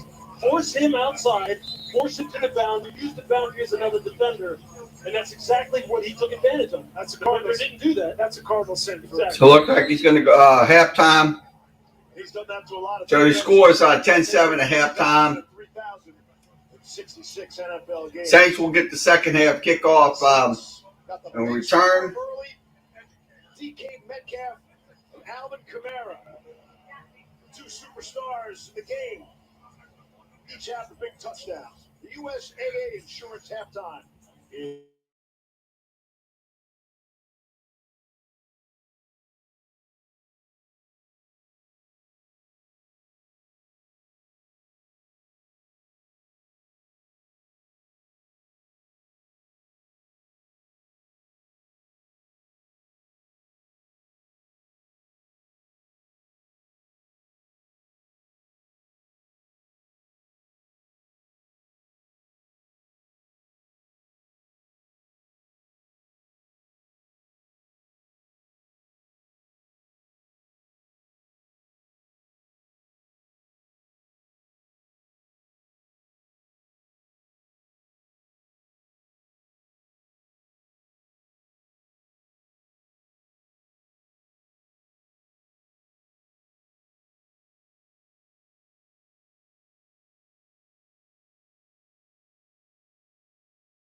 think he's just going to be able to run down the field and he's going to throw it up to him. Well, the safeties are going to pick it. I think you're going to have to start seeing intermediate crossing routes. It's been what the Saints defense has struggled with all year long. But Dennis Allen talked about the fact that they schemed us up so far this year on certain route concepts like we've had struggled with. That's the route concept we need to see now. Deep crossers over the middle of the field. Okay, second half kickoff. We'll begin now. This is a must win for Seattle. And here they find themselves. That was you guys, right? No? That was you. Oh, that was me. My bad. But I think Pete Carroll would take the position he's in right now. The Okay. point game. We would have gone into the second half at home. Kickoff is going to be deep, and that's going to go into the going to be a returnable ball. That's going to be Montgomery on the return. So it's going to be good for about a 33-yard return. Ball spotted 32. Doubling up, scoring right before half, and then coming out, getting the first possession of the second half. So this is a really important drive in this game. You know, the Seahawks defensively got to get back to what they were doing. They're giving up yards, but getting stops in the red zone. But an important drive nonetheless.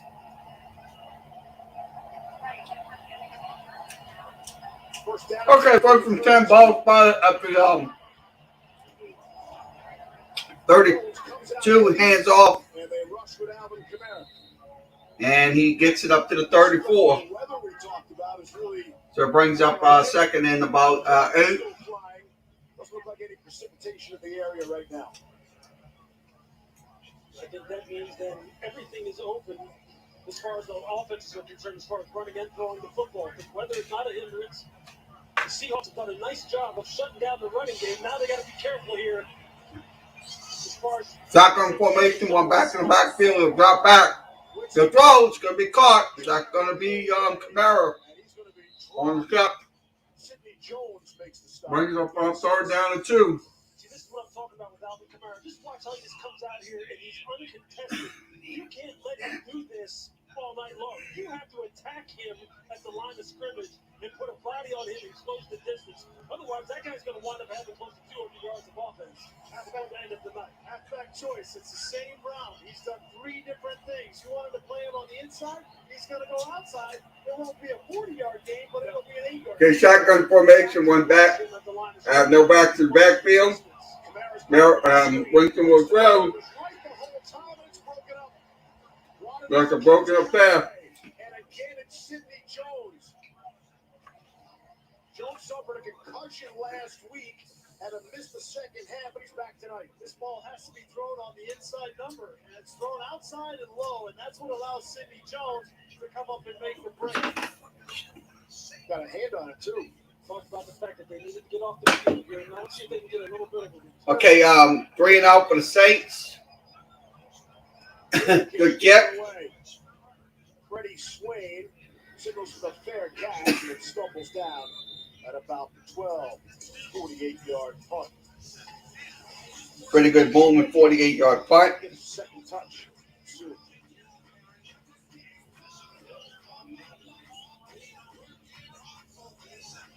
At T-Mobile for Business, unconventional thinking. Okay, score is still 10-7, Saints lead. So another 3 and out for the Saints in the third quarter.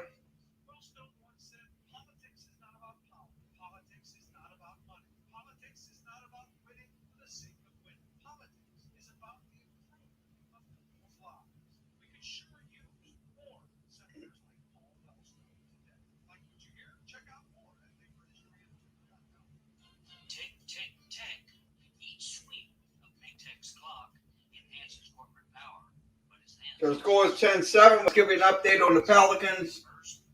Give you an update on the Pelicans game. Okay, it is 85-79. 85-79 Pelicans lead. Also, Boston on top, 132-122. Atlanta on top, 110-92. Brooklyn on top, 93-74. And let's see, Miami is on top, 95-77. And Cleveland on top 45, 45-40. So 45-40 is your score. So we're back here. Saints leading 10-7 here on Facebook, YouTube, and Twitter. We are live tonight. Here, you want to come in and comment about the Saints or Seahawks, you can do that as well through the chat room, or if you want a video chat, that'll be fine. The links are posted in YouTube and Facebook.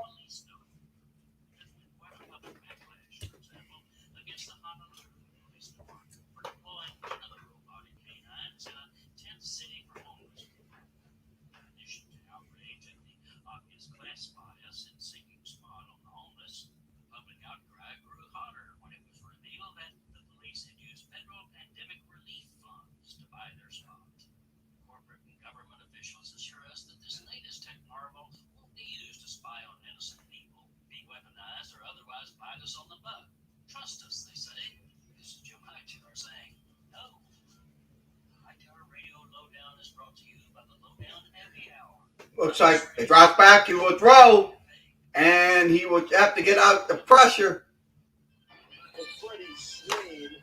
Seattle prior to that had run 9 plays in the last hour. Song will be dropping in mind. Two of those were kneeling at the end of the half. Time of possession dominated by the Wolves. That first half.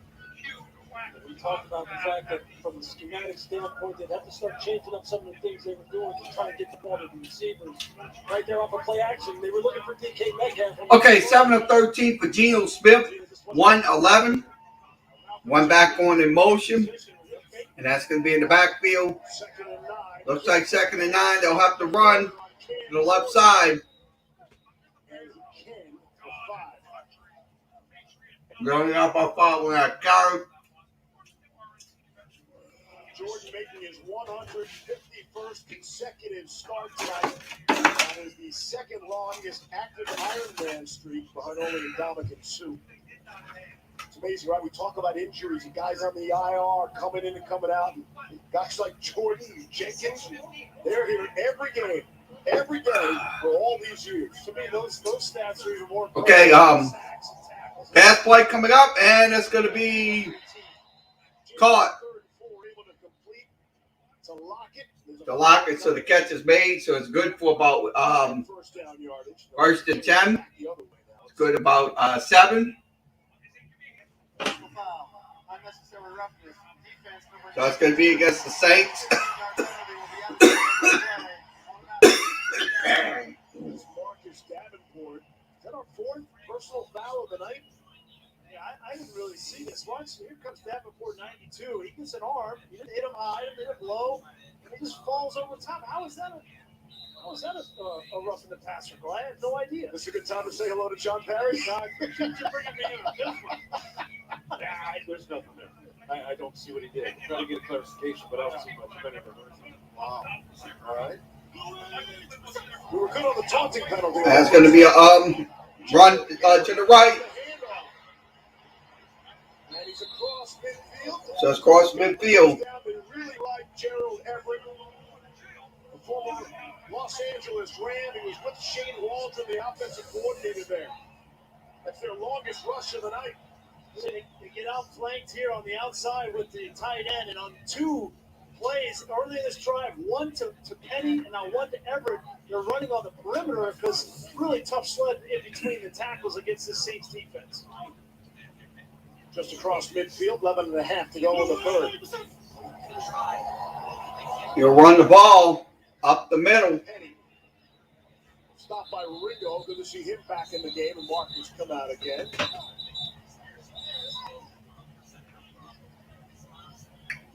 Taking on a nasty tone here, guys. Marshawn Lattimore and DK Metcalf again.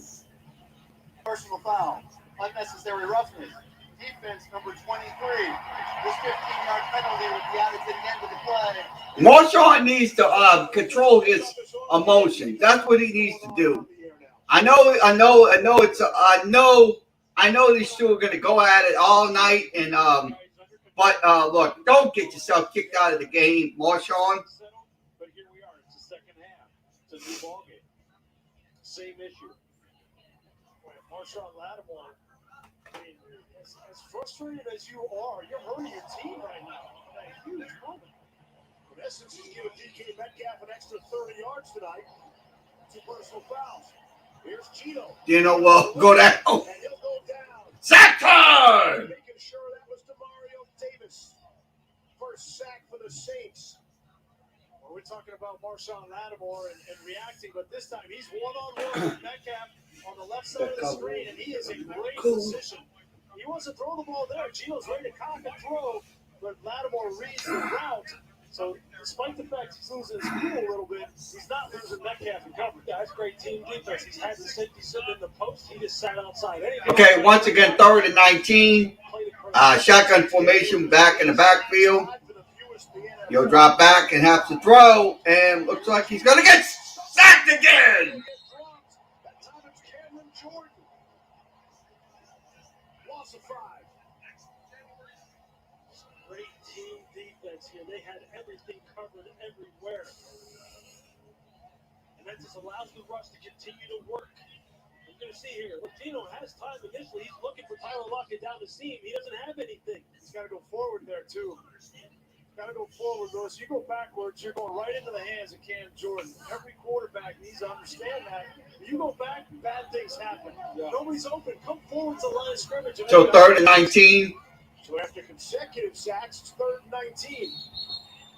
So they'll call a timeout. Timeout, 2 left on the play clock. So some of that in the first half as well.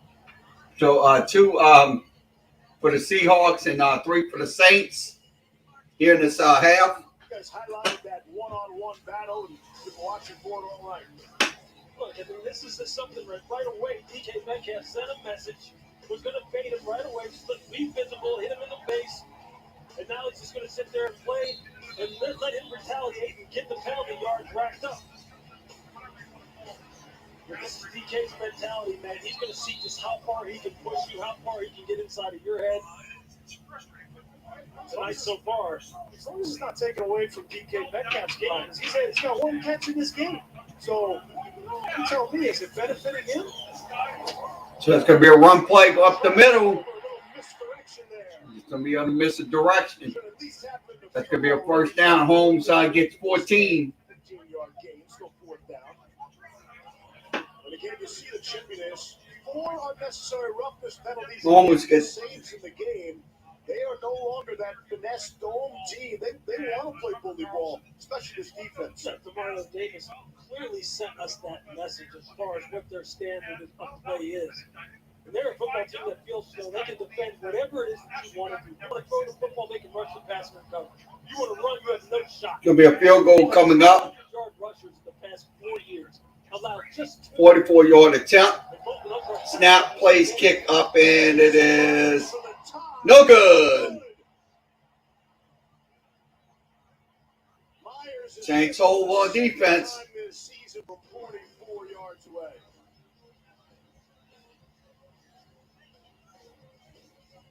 Drive stalls, more penalties, and a missed field goal.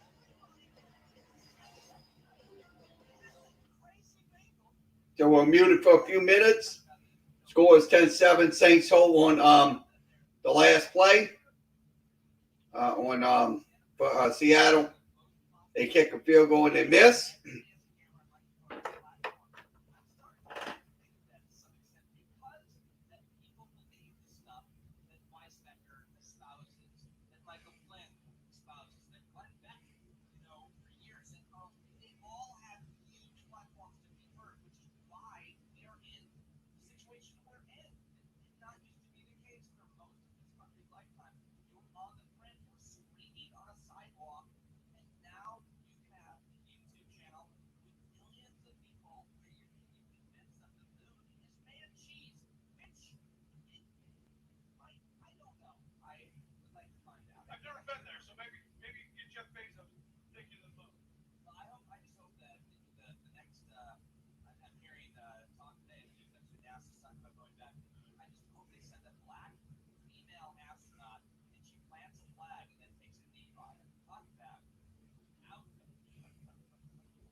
Okay, Pelicans. Update on the Pelicans game. We'll see what is happening. It is 93-83. She scored 93-83. That's in the fourth quarter, so 93-83.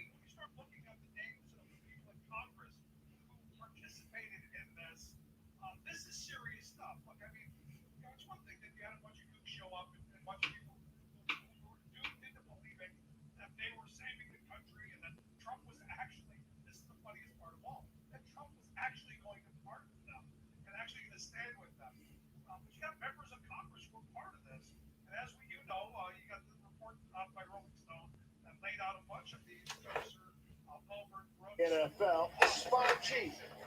And it's Bill Bright on that Cameron Jordan sack. That is his first of the season.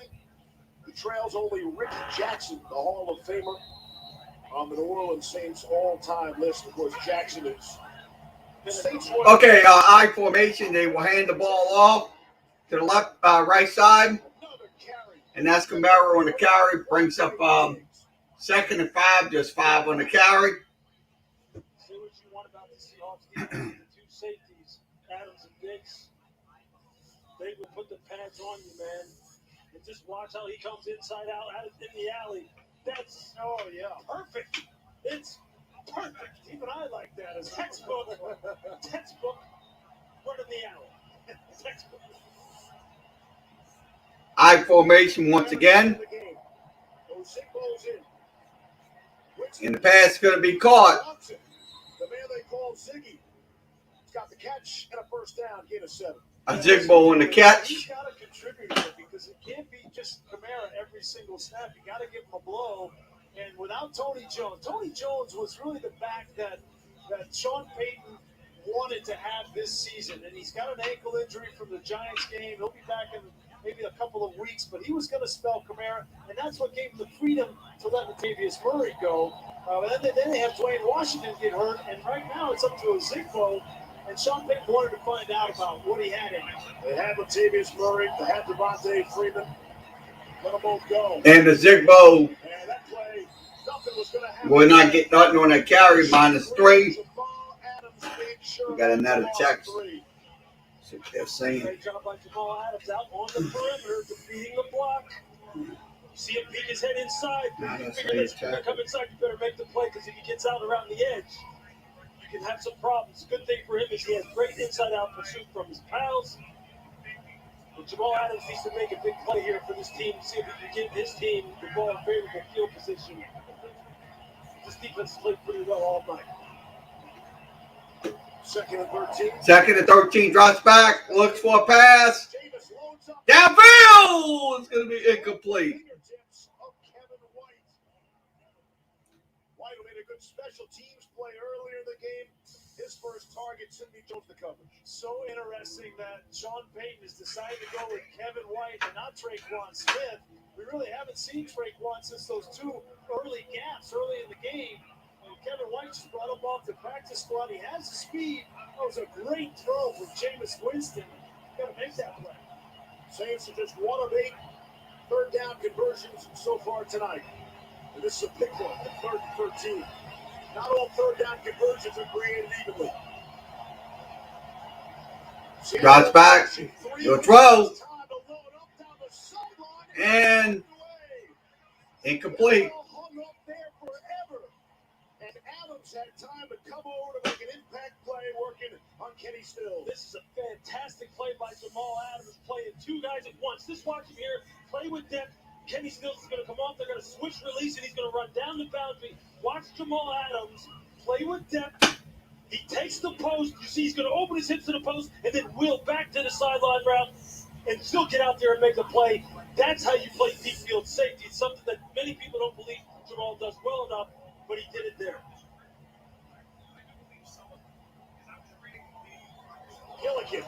Gilton will play. Give it a boot. Be a fair catch. Swinging the fair catch. 6.5 left in the third. 10-7 the visitors. Okay, once again, 10-7 should score here on Facebook, YouTube, and Twitter. Pelicans update. It is 96-86 is your score. So 96-86 is your score. Also, Boston on top 132-122. And Cleveland on top 50-46 at halftime. So that's in basketball tonight, NBA. We'll give you an NHL update.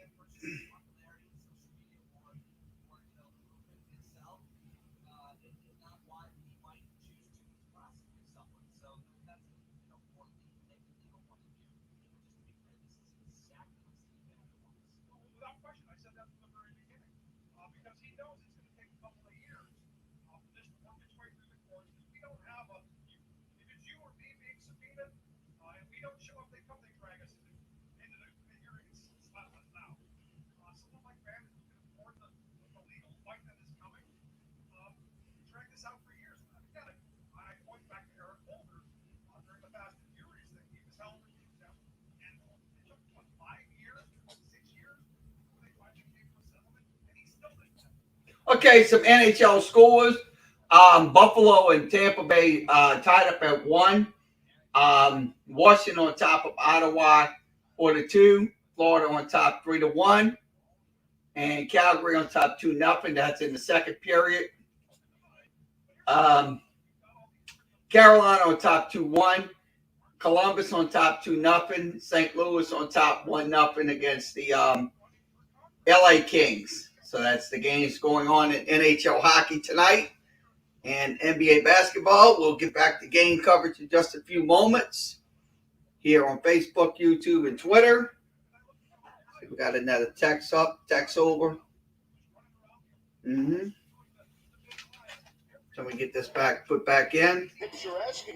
Saints trying to settle things down on their sideline. Yeah, take a look at this. That's Dennis Allen down on knee, and then Sean Payton talking to the whole defense. Bring him up and say, listen, guys, we got to keep our composure. They are baiting us. You know, sportsmanlike from Lattimore. He's trying to get in your head. He thinks Two good throws. Better football team than the Seattle Seahawks. They can give this game away in the second half. Geno Smith gives it to Alex Collins. So it's Alex Collins on the carry. That's good for about 3.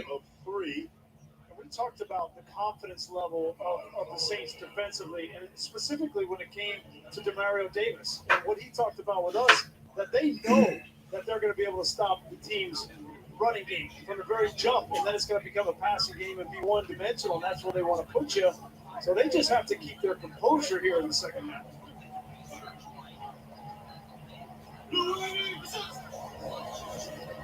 Handoff up the middle, so that's going to be 6 on the carry. Of the marker, bring up a third down. Collins was drafted by Seattle in 2016. Was waived after the regular season. Spent the next couple seasons with Baltimore. He was out of football in 2019, on and off the practice squad in 2020, and here he is playing a key role with Chris Carson out of the lineup and Rashad Penny just getting back into the lineup. That's a handoff up the middle, and he will probably get the first down. And he does. And that won't stop players from coming together. They will move chains. Shy tunnel in the middle. No Malcolm Roach tonight. Inactive for the Saints. Even though it has been tough sledding for the Seahawks as far as running the football, it still can help them in the play-action passing game, and it has been something that has troubled the New Orleans Saints. Sometimes you don't have to run the football for a great average per carry. You just have to be credible in terms of your threat, and it will still have the desired effect in the play-action passing game. Let's see if they get to it. So Geno's number just 8 of 14. Back on the ground to Collins. And that's going to be a run. So Collins gets another carry, so it's going to be about 3. There's Tuttle. Another stop for him. Well, the Saints are starting to bring that safety down, and that tells Look, you have Wilson. one-on-one matchups on the outside now. Looks like Wilson needs to walk. Needs to walk them. Needs to walk them. Start trusting Geno Smith. If you're Pete Carroll, to win this game, you're going to have to throw the football.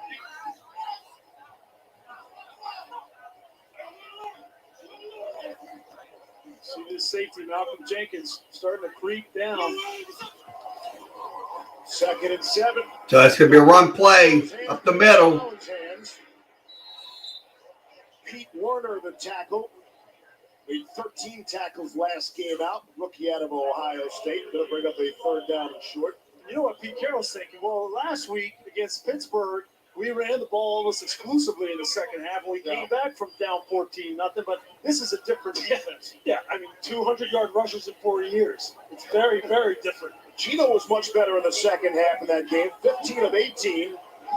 4 scoring drives. They need to see some of that in the final 18 minutes or so. Run play. 3rd and 2. Collins, nothing doing. So ain't going to be much for Collins. Sure, that along with Cameron Jordan. 4th down. It's just you're just not going to do it. You're not going to line up and know that Seattle's going to run the ball and Demarco Davis is just going to let you get it. They got 9 guys up around the line of scrimmage. You see how they attack the line of scrimmage. Demarco Davis is flying out of the side of the screen. I've heard a lot of defensive players play with a lot of confident defensive players. None more so than what I heard from that young man yesterday. He was like, you can just cancel the run game. We already know that ain't working. You're going to have to do something else. And that's how they play. Seattle doesn't throw it one time that entire drive. Nice little kick. Dixon just got that away into the wind. Callaway will let it bounce. Ty Montgomery had good pressure, nearly getting to Dixon. 2.5 to play in the third. Saints football with a 3-point lead.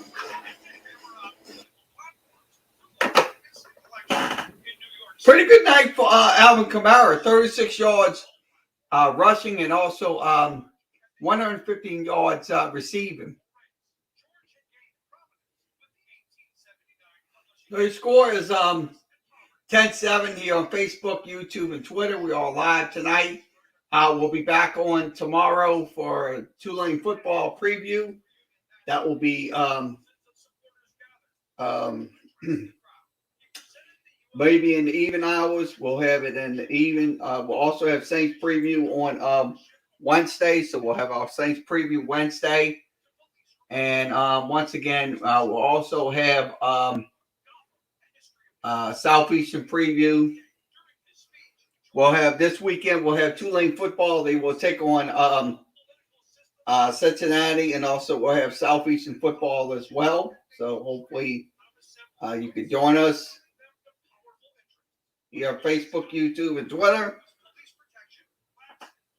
Sean needs to show them how to tackle, not hug them.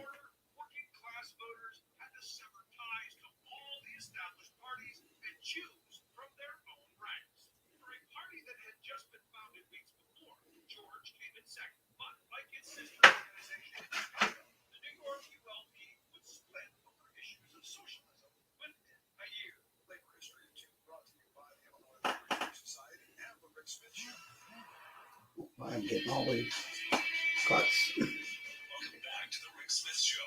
Now, here is Rick Smith.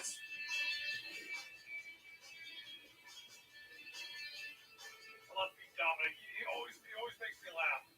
The fact that he shared the studio in Sirius with Steve Bannon. I've been in that studio a number of times over the years. Pete was gracious enough to have us come on and talk about the work that we do here. Yeah, the drops. I mean, this was Traquan Smith in the first drive, and then Kevin White on a downfield, and then this one might be the worst. Stills. The drop passes. That was the biggest key right there. Once at 177 yards, 1 touchdown. Jameis has played well enough. He's given them chances to make plays. He'll throw, and it's going to be caught.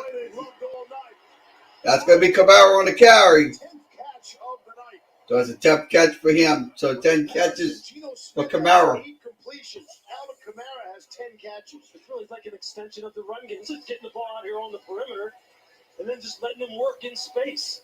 If you can't really create the space inside on some of those inside zones and some of those outside zones, let's just screen the ball to them in various different ways and get them in space. Since they don't want to attack him that way, they don't want to close the gap, and look what he's doing. Great play calling by Sean Payton. Okay, brings up 1st and 10, drop I formation, 1 back in the backfield. That looks like he'll throw. Winston going through all the progression. That's going to be Troutman on the catch. But it's going to be a fumble. Jordan Brooks recovered it. So the ball will go back to Seattle. So that's why I say that's a bad situation. That's a disaster right there, waiting to happen. This is the complementary football game that Pete Carroll was talking about. All three phases pitching in, offense, defense, So the fumble on Troutman. It's a first down. Ugo Amadi had the hit to knock the ball free. First turnover of the game.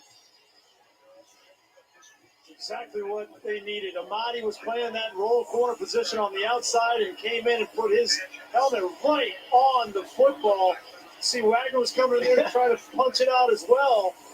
He had that straight right. Cocked and ready to fire. But look, Pete was very much so convicted over the fact that he said, look, we just need to make sure that all three phases are supporting one another, because that's when we were at our best, that's what we did. And you can see this game has been tight. We talked about the fact that this game is right here for Seattle. So maybe steal here late in the game, and that's exactly the kind of play they need. They'll hand the ball off. The right side. Collins on the carry. Cam Jordan the stop. Seahawks have now run 7 consecutive run plays. That's good for 20 yards.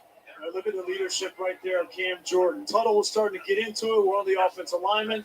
Cam Jordan was having none of it. Get back to the huddle.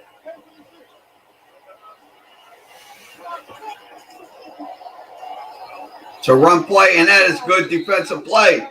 So that's Cam Jordan on the play.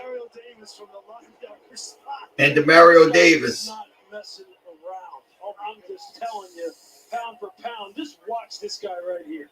Watch him attack the line of scrimmage. You got to be ready for him.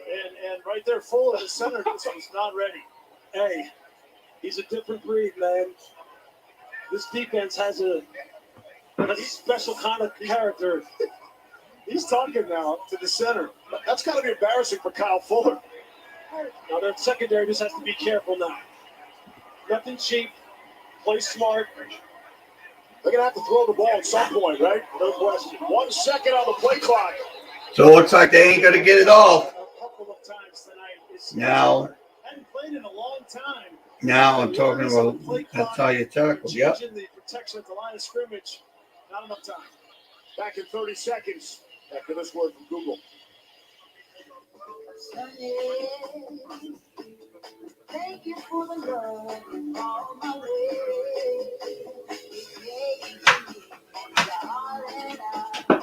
Now I'm good. Sunny wants I love Sunny. Thank you for the smile upon my face. Hey, Gino's going to have to throw the football here. We don't know about field goal range. Jason Myers missed earlier from 44. Trailing by 3. 3rd down and 10. After the Orleans 32. Drops back. Looks for a pass. Almost intercepted. But Gardner Johnson was there with Swain. And his 4th down. That was your 50-50 ball. Well, this is a very, very good nickel corner, C.J. Gardner-Johnson. Just watch him. Watch how he maintains leverage throughout the course of this down. Inside. Now slice underneath him right here at the last minute and see if you can come up with the pick. It's textbook. It's textbook. These guys are as talented as anybody in the NFL in the secondary. They stepped up big right here. So field goal coming up for Seattle. Why not put Tyler Lockett in there in the inside? Field goal is good. And that had plenty from Jason Myers. So good 50-yard field goal. Seconds left in the 3rd quarter. All even at 10 apiece. So 10 even. So 4-play drive on the last possession. 4 plays, 0 yards, 1 minute and 16 seconds off the time of possession.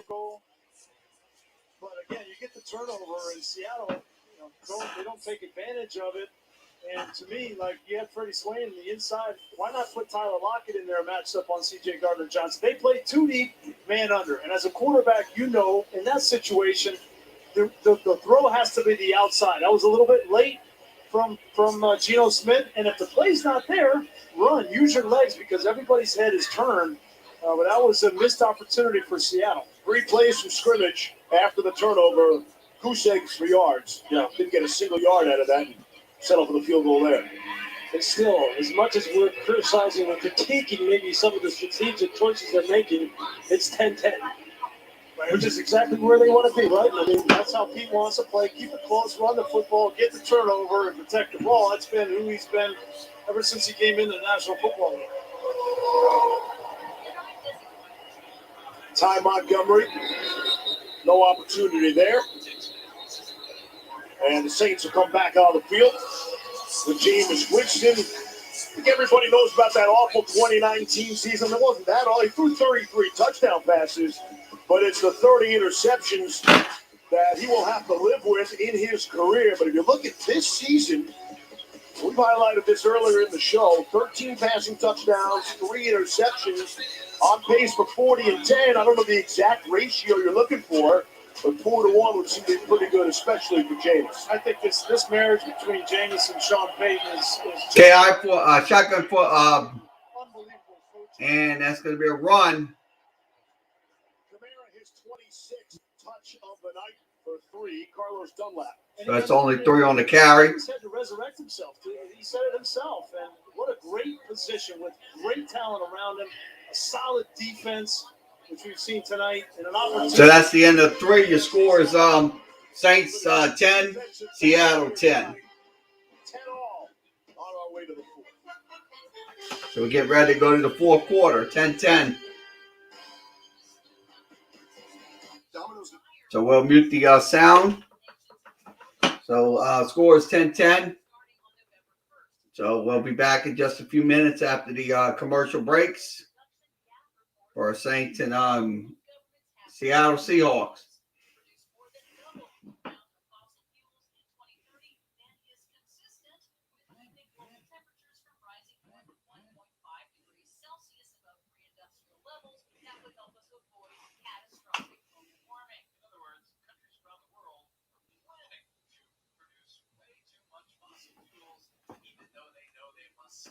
Exactly. The future production plans of 15 countries, including the United States, underscores the chasm between meaningful climate action and the rhetoric of policymakers and business leaders. The 1.5-degree aspirational target under the Paris Climate Agreement is considered particularly important because overshooting increases the risk of triggering global climate tipping points. Oh, we're going to trigger those tipping points.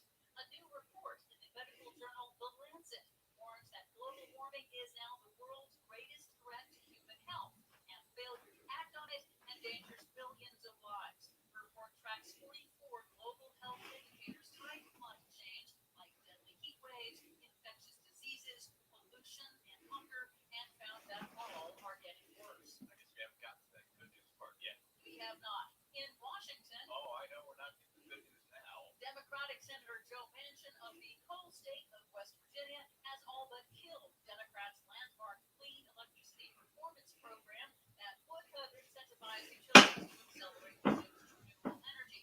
But a new report from research firm Rhodium Group finds that the U.S. climate targets to cut emissions in half by 2030 is still within reach, even without the program. Difficult, but So we're waiting for the ESPN feed to return. So the score is 10-10. We'll begin the 4th quarter. Looks like we had 2 viewers in there, so somebody's calling me. Somebody's calling me. Hold on. I gotta see who's calling my phone. Oh, shit. I know who's calling. Who's calling my phone? Who's calling?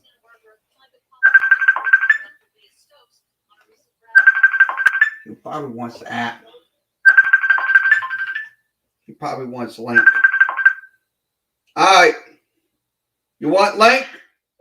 Yeah, it's the wrong link again. All right, I'll give you the link. All right, I'm going to go ahead and give you that link. Well, give me a second. I got to put that in to copy it. Okay, pass play coming up, and it's gonna be. Let me get it to him. Send it to him. There it is. There's your link. What's up? So we got to get back to the game. Kamara for the Saints tonight receiving. We did ask Sean Payton about Michael Thomas. There he is. I got him. He's up. Nope. What a game. What's up? What a game. Yeah, what a game. Yep. What a game. Yep. What a game. Oh, yeah. Put on ESPN 2. They're much better. Huh? Have you put on ESPN 2 yet? No. Just turn the station for a second. No, I'm not doing that. It's the same game, Kerry. Come on, just for a second. No. No. Just Peyton Manning. No, because Drew Brees is coming on in a few minutes. No, I'm not worried about that right now. In a few minutes when Drew Brees is on, okay? I'm just calling a game. I'm calling a game. Yeah, no, Isaac. but Drew Brees is coming on. I'm calling a game, Isaac. I'll worry about that later. Wait, it's the same telecast view though. So I know, Isaac, but I'm calling the game right now. I need that. Manning, right? Yeah. Saints are gonna lose this, Kerry. Come on, you better show Drew Brees love. I got Isaac. What I told you, I'm calling the game. Oh wow.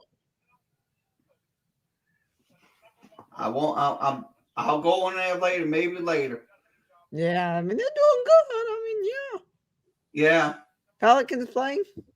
Yeah, they're playing. They did play today. Yeah. They lost.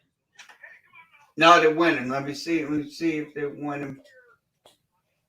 I gotta go check.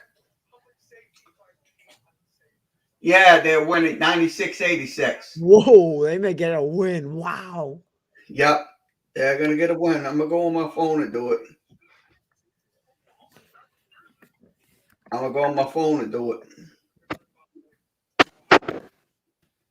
Yeah. Yep. I'm going to go on my phone and do it. Yeah, I'll put them on my phone.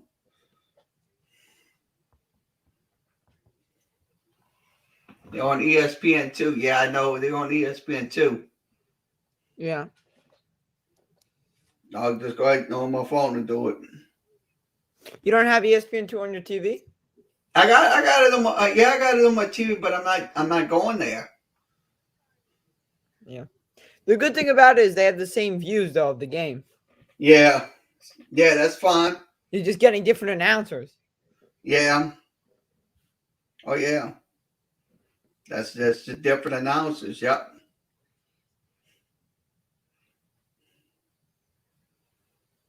I'll go on my phone. Shit. What is that going on my phone? All right.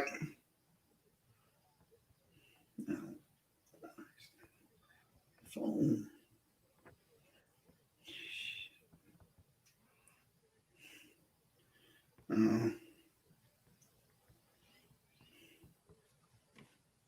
Hey, what's up? Let's get back to the game. Okay, shotgun formation. Once it will drop back, and he looks like he's under pressure, and he'll have to throw it, and it's going to be caught. That's going to be Marquez Callaway on the catch. It's a 30-yard gain if it stands. So it'll be a 30-yard pickup. So it's not going to. So it's going to be a penalty. So 2nd and 19. Woods was back at the 22, waving everybody, come on back. They see Eric McCoy. It's clear as day. He's getting help. Go quickly. Gary, change the station quickly. No, Isaac, I'm not. But it's Drew Brees, your QB. I don't care, Isaac. I don't care. I'm just wondering why not, because it's the same camera. I don't care, Isaac. The game is on. I'm not worried about that. Steve Levy's crap announcer. Put Drew Brees on. He's better. I don't care, Isaac. I don't care. Go watch him if you want. I'm watching it. Yeah, I am. Go watch him if you want. But I think you would enjoy it because you're a Saints fan. Looks for a pass, and he has to get out the pocket again. And been he'll running run to the about left tonight. side, and he will get out of bounds. He's really been running tonight. Yeah, definitely been running. Respect for Alvin Kamara continues. The double team continues. I mean, they have definitely said, hey, look, everyone else, you guys can beat us. If you guys can beat us one-on-one, go ahead. But we're going to commit 2 to Alvin. We're going to. I got him on my phone. Oh, yeah, you see him? Yep, I got him right on my phone. Yeah, he's having fun. Look at him. Oh, yeah, he's on. I see him. Yeah. And the good thing is, it's the same camera angle of the game. Yeah. Yeah, Brees is having fun with the Mannings. And the pass is going to be out of the way. That's going to be incomplete, so it brings up 4th down and 12. That's an important one. Yeah, he's running around the second level, and he's going to come off the edge. And if he doesn't get a hand on that ball, he had Marquez Callaway wide open for the first down potentially. There comes Callaway into the screen. A big stop for Seattle. Impact play by Jamal Adams, where he plays his best. So it's going to be a punt formation. Here's Gilligan. For 6th punt. 4 have been inside the 20. And that's going to be returned, and it's going to turn around the 20. Commercial break. Yep, we're going to commercial break. So commercial break, once again, 10-10 is your score.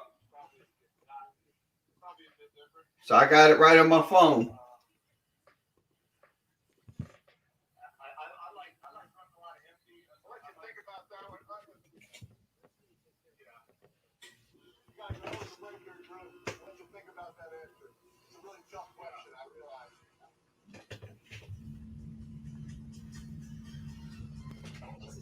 So they're going to commercial break as well.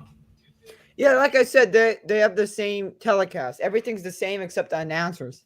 Yeah. So, for example, if they're going to show James Winston picking his nose, Yeah. ESPN 1 and ESPN 2 shows the same camera footage of that. Oh, yeah, it's the same footage. Yeah. Same commercials, same everything. Yep. What's the only difference? The announcers. Yeah, the announcers. And the announcers are Peyton Manning, Eli Manning, and Drew Brees. Yep.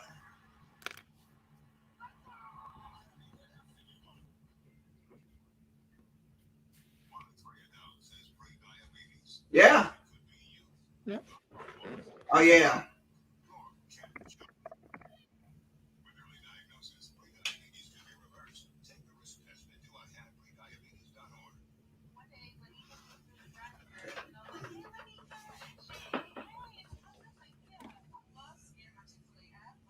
Yeah. Yep. Mm-hmm. So we just wait for the feed to return, ESPN.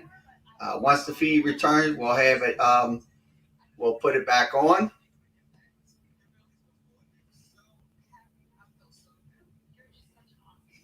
So let's give you an update on the Pelicans game. We'll go through, hit the game cast. Okay, final score 107-98. 107-98. Pelicans win their game tonight against Minnesota. They will play Atlanta on Wednesday night. Okay, it is Portland on top 7-3. Cleveland on top 270. So get back to game coverage. You know, Facebook, YouTube, and Twitter. And Sportscaster. No, not Sportscaster. And run play coming up, and that's going to go up the middle for about 5. Emotional exchange between Jameis Winston and Traquan Smith. You see Winston push Smith out of the huddle, trying to get him lined up correctly, and then this was so it's about look at him go back and forth, and Traquan has something to say. Listen, Traquan Smith has been out. He hasn't been playing a whole lot. They're not on the same page. I like this emotion.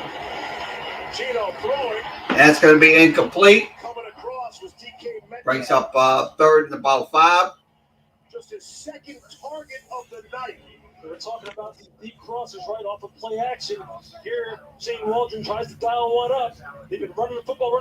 Look at the space on the second level. Geno's just kind of hit that. Yeah. Geno Smith is tight game, low scoring game. Yeah, low scoring game. Yep. Exactly. I mean, what's amazing was the only touchdown the Seahawks have was that long play. Was one of the first play of the game. That long touchdown to DK Metcalf down the side. 84-yard pass. That was some touchdown. Yep. But ever since, it's been quiet. Oh yeah, it's been absolutely quiet. Yep. See Marshawn Lattimore sitting outside leverage just a single middle of the field safety. That's an easy throw and catch. I think whichever wide receiver group steps up here in the fourth quarter, their team has a better chance to win. Neither one of these wide receiver groups have been really affected outside of the one long pass to DK Metcalf.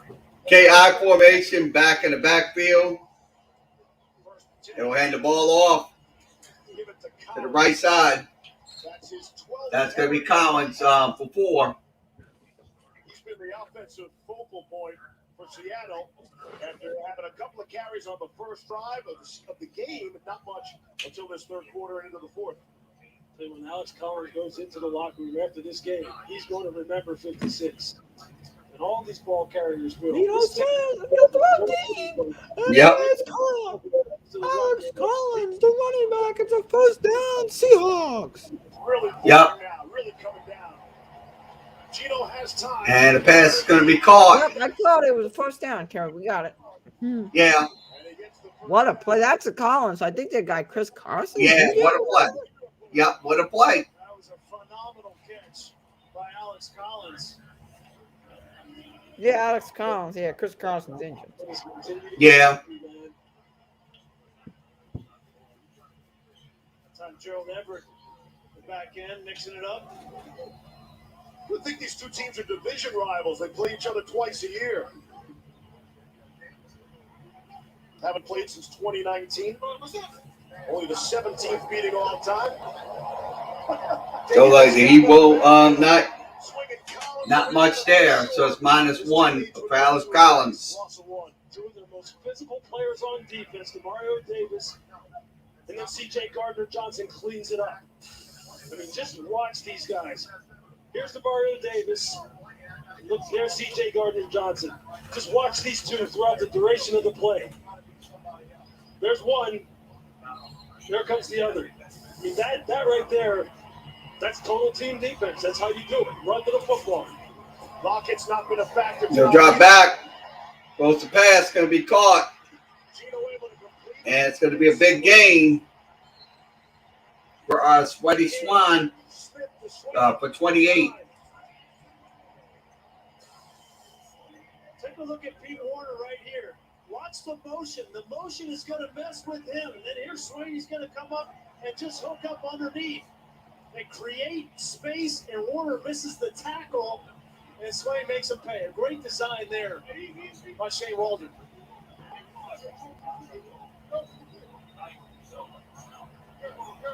Man-to-man by the Saints. Okay, shotgun I formation.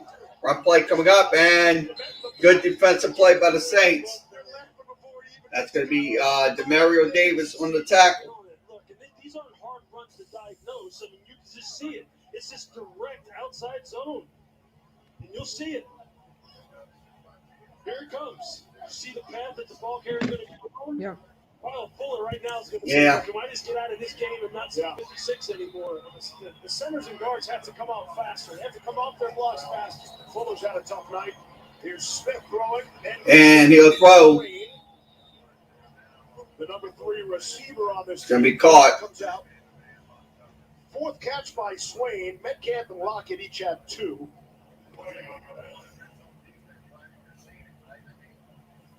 So let's see what the flag's all about. Looks like we have a nope, there ain't no flag. That looks like a flag. Thought we had a flag. Yeah, and I threw it in 11. Oh my God! What a sack! What a sack! Wow, the Saints have sacked Geno Smith. Sack time! 15 yards. The ball came out, but the Seahawks recovered. Yep. Let's see.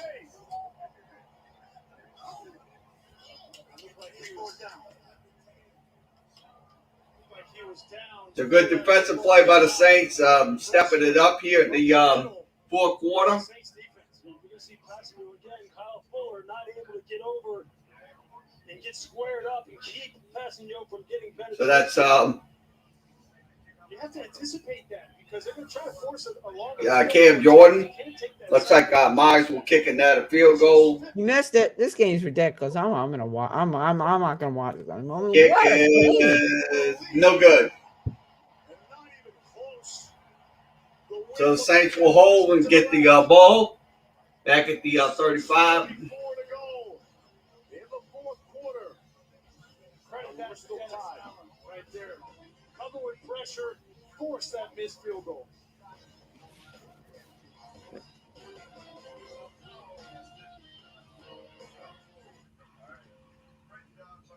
So once again, we'll return in a few minutes after commercial break. So once again, thanks for joining us here. We got 3 viewers, so far so good. If you want to come in video chat or regular chat, you can do that. Talk about your team, Seattle Saints, don't matter. Well, I can tell you there's not many fans of the Saints because guess what? Drew Brees is retired. Yeah.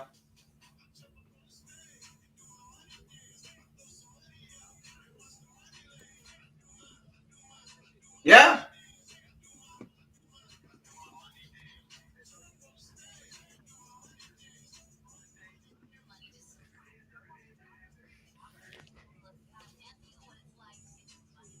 The Miami Heat played tonight, huh? Oh, they won. They beat the Magic, which is an FL team special. When we play the 2 Florida teams play each other. Oh yeah. Georgia's playing Florida this week. What a game! Oh yeah. That's something right there. That's the cocktail party. Yeah. Oh yeah.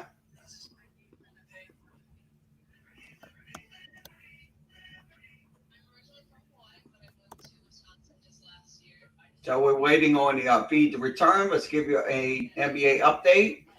See if I can give you those scores. Okay, NBA scoreboard update. It is Clippers on top 15-14. Cleveland on top 82-72. Let's see if this is the correct score. Sometimes they might give you the... Yep, 82-72 is your score. So other scores... Finals tonight, Boston wins 141-29. Milwaukee wins 119-109. I'm going to go on mute for a second. All right, go ahead. Atlanta winning 122-104. Brooklyn winning 104-90. And Miami wins 107-90. So we'll get back to the game coverage of the Saints. And we'll be on... After tonight's for post-game coverage, Sean Payton will be on discussing what happened in tonight's game. Hand off to the left side. And Kamara gets maybe about 1 yard on the carry. Brings up 2nd and 9. It's been a game of adjustments. And now you get here into the fourth quarter in a tie ball game. The rain is coming down significantly. So the rain is coming down in Seattle, so they had some kind of, I think it's a. Talking about the wide receivers, and I'm thinking more about the kickers. Ryan Johnson is his NFL debut tonight. The kicker for New Orleans. Jameis trying to go to my and they'll try to run. Try to get back to the line. But it's past his short to Montgomery. He was drafted by the Saints back in 2010, cut before ever playing for him. He's having a game tonight. So again, I'm back. All right, you're back. He gets in position there. That's smart by defensive lineman. Get your hands up. Tips and overthrows. That's what creates turnovers. Yep. Okay, 3rd down and 9 coming up. Winston in the shotgun, went back in the backfield. He'll drop back. He'll have to throw. He'll have to get a little pressure, and he won't. So he'll go down sack time. But a flag coming in. Bobby Wagner dropped him. Tremendous pressure from Bobby Wagner, and then Marquise Blair off the edge. Blair came in and hit Jameis Winston. So let's see what the flag's all about. See how they call this. Personal foul. Roughing the passer. They're roughing the passer, so that's going to benefit the Saints. This penalty will be enforced 15 yards. So that's going to be a 15-yard penalty, automatic first down. Wow, he cocked his right arm as he entered into contact and caught Jameis right up under, right below the chin. Wow. And you see his head get turned on the contact there. And he's trying to move his head out of the way. He's trying to hit him in the midsection. He just caught him a little bit too high. It's more misfortune for Marquise Blair than anything. It wasn't intent there. It's just a. So it's going to bring up 1st and 10 at the 41-yard line. Saints tied up at 10. Just under 5 minutes and 43 seconds remaining. Sixth personal foul of the game. It's been a nasty one. Shotgun formation. It will be Winston dropping back, looking for a pass downfield. Incomplete. So it brings up 2nd and 10. Ball spot at the 41.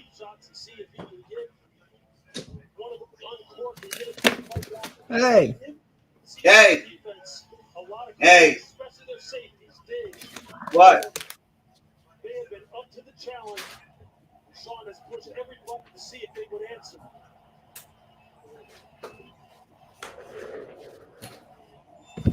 Nothing much. Yeah. Okay, 3rd and 10. Drops back. He'll throw it to the ground. That's going to be 3rd and 10. Looks like some extracurricular activities. Smith being involved in that way. Hasn't been involved with the football at all since early in the first quarter. Unable to make a couple catches, but involved in everything else going on in the game. It's going to be important upon the leaders on both sides of the ball here to keep everybody under control, because you can tell it is very, very emotional out there right now. The guys are on the cusp of getting penalized. 3rd and 10. That's going to be a run. That's going to be Kamara getting the first down. I mean, look, he's a top running back. Good for 12. Success bringing Marquise Blair to get to the quarterback, but when you call up this perfect run from Sean Payton, expecting So nice little run. That's a nice little call by Sean Payton. And on 3rd and 10 to turn and hand it to Kamara in crunch time and get a first down. What a play call. Brock Boynton had a really good block and placed Savannah's Pete, who was injured earlier. Hey, I'm doing PA announcing for the state quarterfinals for my volleyball team. Oh, okay. That's good. That's the Florida state quarterfinal. So. Oh, okay. First rush for Ty Montgomery. That's good. Yeah, it really is. Yeah, so it brings up Tom Montgomery gets 4. It brings up 2nd and 6.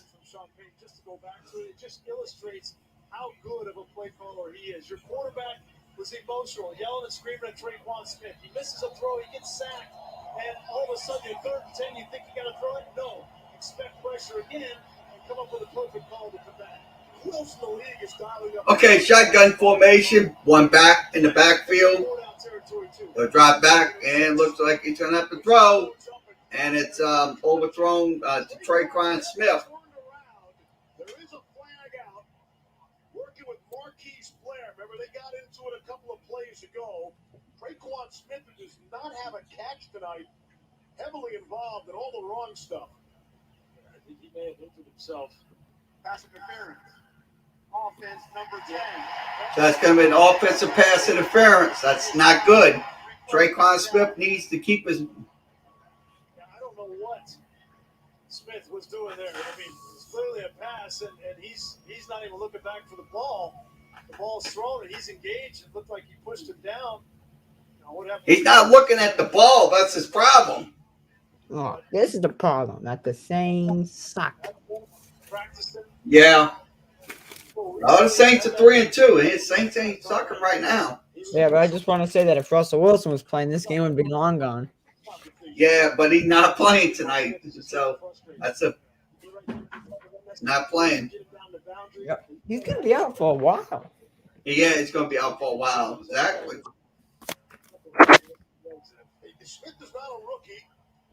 Oh, wow. You guys play the Bucks next week. Wow. Yeah, we're going to play him on Halloween. Whoa. You trick-or-treating?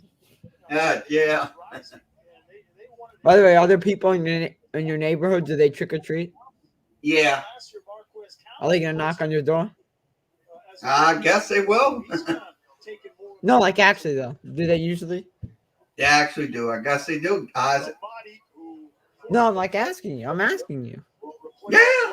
Yeah. Like in the past, does your doorbell ring? Yeah, it rings. Who is it? Kids knocking on the door? Yeah, kids. Mostly kids. Yeah. And what do you give to them? give them whatever we give them. Well, do you give them candy or food? Give them candy. What kind?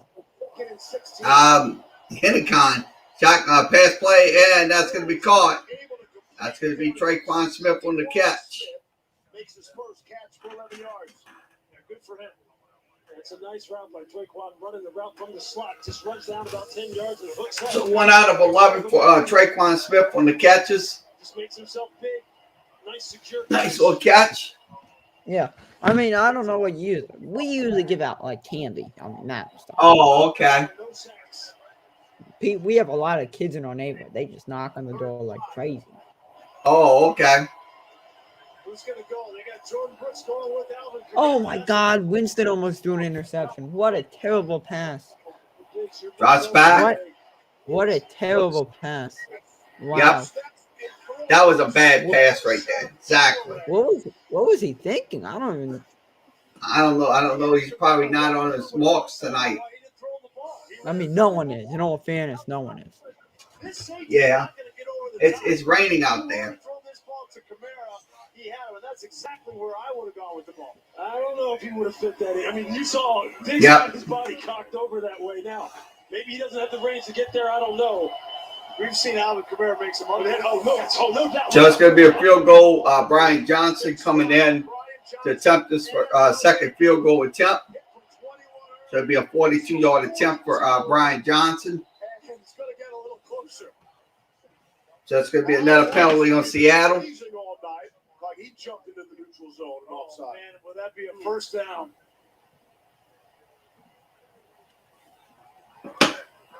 So we don't hear. I don't hear this. Their mics. Their mics must be off. So, but it is going to be against Seattle. That's a 5-yard penalty. What did we say about mistakes? Yep. Dial it in. Be smart. You're tired now. You can't make mistakes. Almost looks like Poona Ford flinched next to him, and that forced Woods to go. But obviously, the first down kills you, and now the clock is going to begin to kill you. And remember, the Seahawks used 2 timeouts earlier in this half because of trying to avoid delay of game calls. Boy, they would like to have them right now. KI formation back in the backfield. Lineman getting in motion. That's numbers. Pass. Marquez Callaway on the catch. So ball spotted at the 6, first and goal. Big time catch by Marquez Callaway, coming all the way across the field. It's raining. You see him grip that ball, get 2 feet in bounds. It's a big time play that he's been making all year long. Started in the preseason. So Marquez Callaway on the catch. Ball brings up first and goal. Ball spotted at the 6.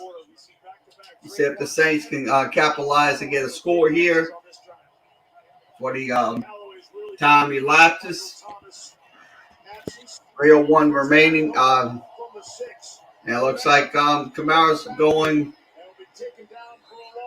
nowhere. It's Alton Robinson on the tackle. Credit him. In a pretty big spot. Now, if you're Seattle, you got one timeout and a 2-minute warning. That's really all you got, and you don't want this thing to bleed. Okay, the drive is 10 plays, 49 yards. So the current drive is 10 plays, 49. So the Saints in the red zones at 88%. That's another Second and bad goal. pass. And that pass is going to be thrown. He throws it into the stands. So it brings up 3rd and goal. Ball spotted at the 8. 44 left in the game, and now a 12th play is upcoming. So 12 plays, 11. Coming up, 12 plays. I would have run the ball there to Kamara again, at least get it down to the 2-minute warning. Who's going to be the guy when you throw the football down here that you go to? Without Michael Thomas. Give it to Kamara. That's all you need. Yep. But no matter what happens, they're going to have time to get the ball back to Seahawks. Yeah. Because that's you got a 2-minute warning and all that. 2:16 left. Both of these teams have spent timeouts in the worst possible way tonight. Play clock winding down. Well, that one right there for New Orleans, that was a good timeout because you want to have the right play call here, and you're not going to take them with you. I would give them, like I said, it's a 3rd and goal. I say this, I would go on a run play. What did you say? I would go on a run play to get him in the end zone. Absolutely. Give it to even a Kamara. screen pass. A screen pass. I mean, I would go jet. I would either go jet sweep or something like that. And 3-2, they're looking pretty good. I know I'm going to have 2 Seattle defenders on Kamara, wherever he is.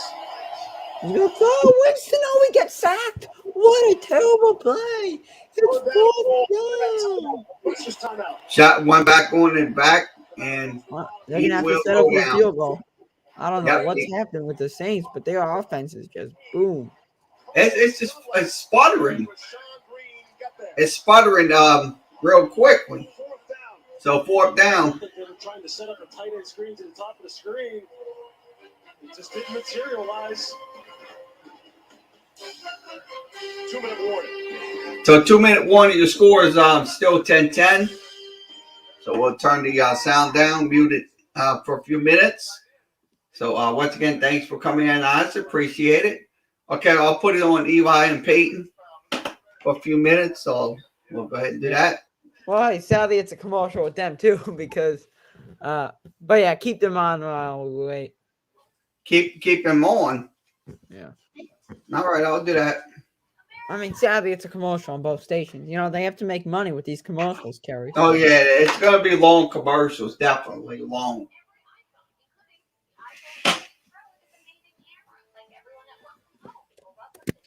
So FAU's come, like I said, who FAU plays this week? What? Who FAU plays this week? This week they play. I've never heard of them. UTEP. I mean, it's just gonna be a blowout. UTEP. Yeah. It's University of Texas El Paso. Are they good? They're all way out no, I probably don't think they are. No. I'm just looking it up. UTEP is playing UTSA on November 6th. And that game's going to be on ESPN too. Yeah. But what about Tulane? They're playing Cincinnati. Whoa. That's on Halloween. They're going to get crushed. You know that. Oh, yeah. Oh, yeah. Oh, yes. It's going to be at Yeoman Stadium.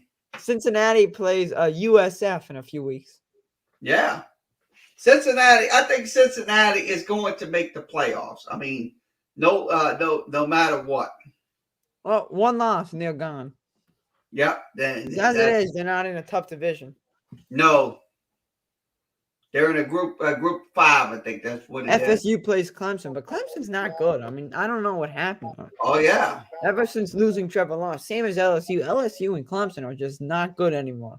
No, they did. I mean, LSU's falling apart. Who's the kicker? I thought Will Lutz was the kicker. No, it's Brian Johnson. And kick is good. What a kick. Yeah, it's a new kicker. They've been switching kickers like He made crazy. it. Saints have the lead. So, yep, 13-10. I'll give the score play drive in just a second. And it is good. So, feel good is good. So, the score play drive is the big game is the Gators. 13 plays, 42 yards, 4 minutes and 45 seconds. So, you score 10. Saints lead. James has got to find a way to get him the ball. Look at this. You got 4 blockers for 2 guys on the left side of that offensive line. You can sit there. He's going to walk in for the touchdown. They showing Eli's table. That's what they're showing. Find a way to avoid that defensive end and get the ball to your tight end right there. You got to jump past it. You got to throw it left-handed. You got to throw it underhanded, right, Drew? Just negotiate that rusher. Somehow find a way to get that throw off. Yeah, you're exactly right. Game depth. Don't step up. Drew Brees, I like what he's saying. He's a really good announcer. Yeah. So, I mean, I'm very surprised with that. Yeah, that's why I like this broadcast, right? It's pretty good. Well, he's on NBC. I think he does the NBC football at night. Yeah, I think it's much better. I watched it a couple of times. So who's the Seahawks kicker? I think he's I don't know who that is. Kickoff's going to be deep, and it's going to be in the end zone for a touchback ball spot. You like how they set up this telecast? It's like StreamYard. Look how there's 3 on the left. Yeah, I like how they do that. Oh, it's like when you share your screen on StreamYard, you're all on the left. Yeah, you're all on the left. Something to cover yourself. Yeah, with the broadcast. Yeah, there's some good announcers. They're really breaking down these plays. I mean, that's what they do. That's a pretty good. I like that. Here we go, Geno Smith. First and 10. That's incomplete. Second down. Nice stop by the Saints. Yep. So he'll drop back. He'll throw. And it's going to be incomplete. So it brings up second and 10. Ball spot at the 25-yard line. Well, I know this. He's going to have a few pressures, and he's going to have. Oh my God, the Saints! What a sack! This game's going to be over. Who's that? That's Jenkins. What's his first name? Malcolm. That's Dennis Allen. And looks like he is going to go down. Sack time. That's an 8-yard sack. The Saints are going to win. That's Jenkins. Malcolm This is a big play. 3rd and 18. Yep. They brought the safety and the nickel. 3rd and 18. Geno Smith. He's on the flat in the corner. Got sacked. Oh my gosh. Oh my gosh. That's only for 8. No, Kelly. It's now 4th down. What a sack. Loss of 10. And he will go down again. Sack time. Kelly, what a play. Yep. It was a loss of 10. Loss of about 10 on the pick on the play. Well, they have no timeouts left. So that's it. They're gonna have to go for it. 4th and 28. They have no choice. But 28 yards is a lot. I mean, that's a 28 yards. That's a long. Yeah, Russell Wilson didn't play. He's out. The OC feels real confident about here at this point. You got to try to avoid those sacks as best you can. I put DK in the slot and just throw it. Him and Lattimore went at it all night long. Put him in the slot. Yeah. this game is so low scoring. I don't know. Yeah, it's a low scoring game. Yeah. Hey, Drew, You've been live officially 3 hours. Look at it. Yeah. Yeah. Shoot, man. All right, they're going to play back. Let's prevent the first down and the game's over. Yeah. Then you just kneel the ball because the Saints just use a timeout because they want to make sure the defense is set. Okay, shotgun formation. Everybody back expecting a pass. But rush 4.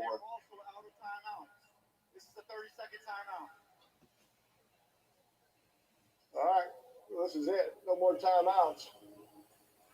Yep, I see it on the screen. No timeouts left. Have a great play for this. You're figuring. Not throwing it to Metcalf. Just get open. It's the old recess play. Just get open.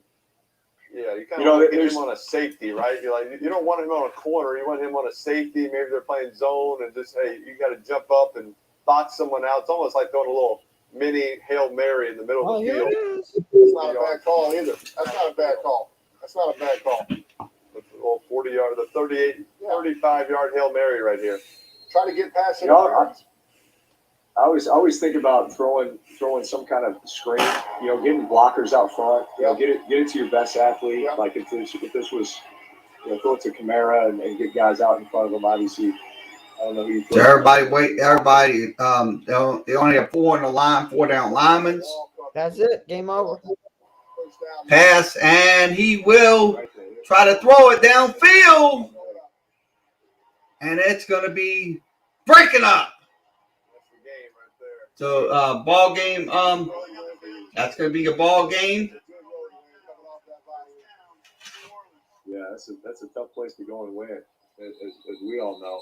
Man, we went there in 2013 twice, and obviously that was a different Seattle team. But man, that is a tough place to go and play.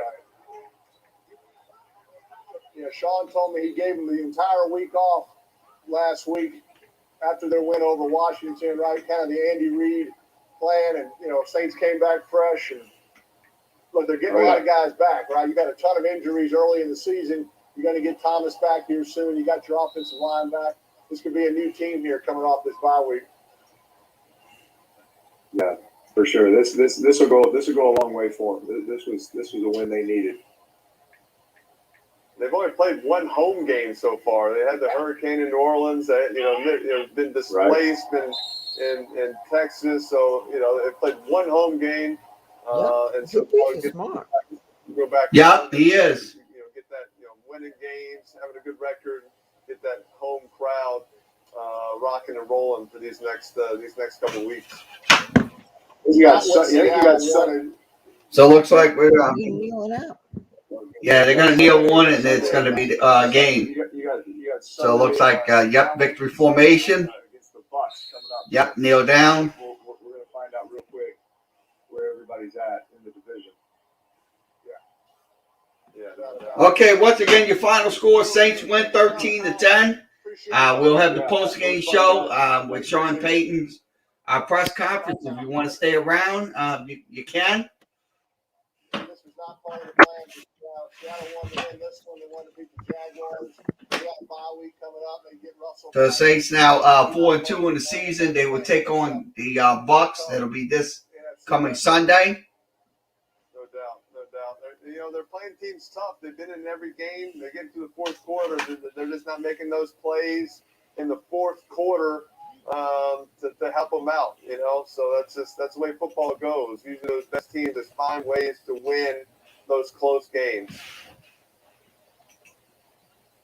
Yeah, Pete Carroll, though, this is what he was built for, though. Eli, Pete's an upbeat guy. We're going to be headed to the post-game show. We're going to post-game show. We'll have post-game coverage of tonight's game. Saints win 13-10. So we're going to recap tonight's game. Monday night, a post-game presented by Abbott. We'll head back. So I'm going to go ahead and recap the game for you. So let's go. Good game. Nice win. All right. Have a good night.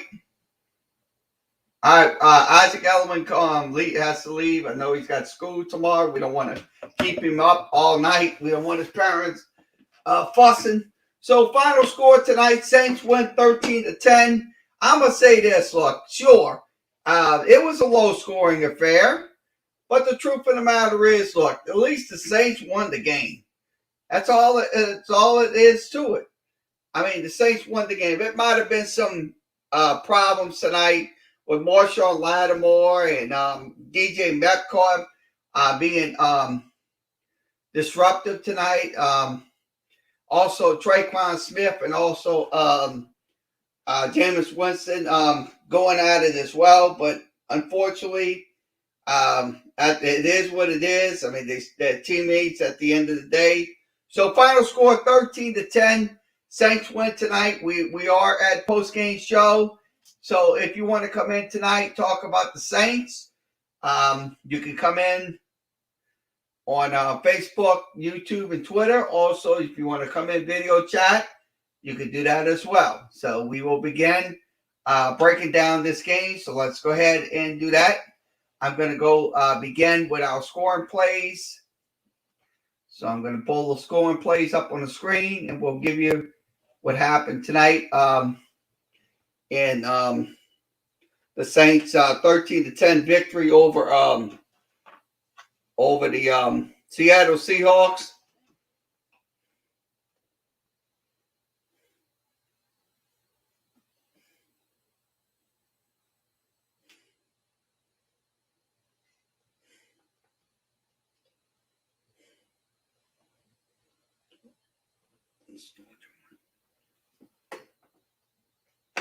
Okay, let's give you scoring plays. Okay, the first scoring play began in the first quarter. DJ Metcalf had an 84-yard touchdown reception from Geno Smith that took 2 plays, 84 yards. The score was 7-0.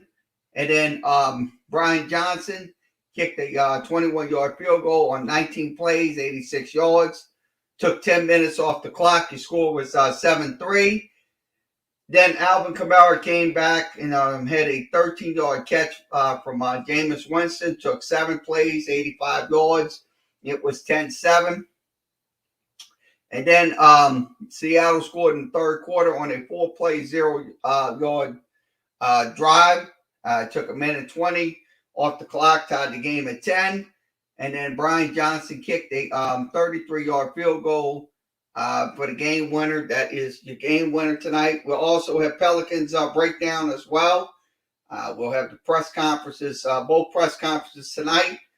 So we will be here for a while. If you want to talk Saints or Pelicans, feel free.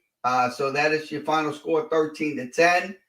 So we will go over the team stats with you. Okay, team stats are on your screen.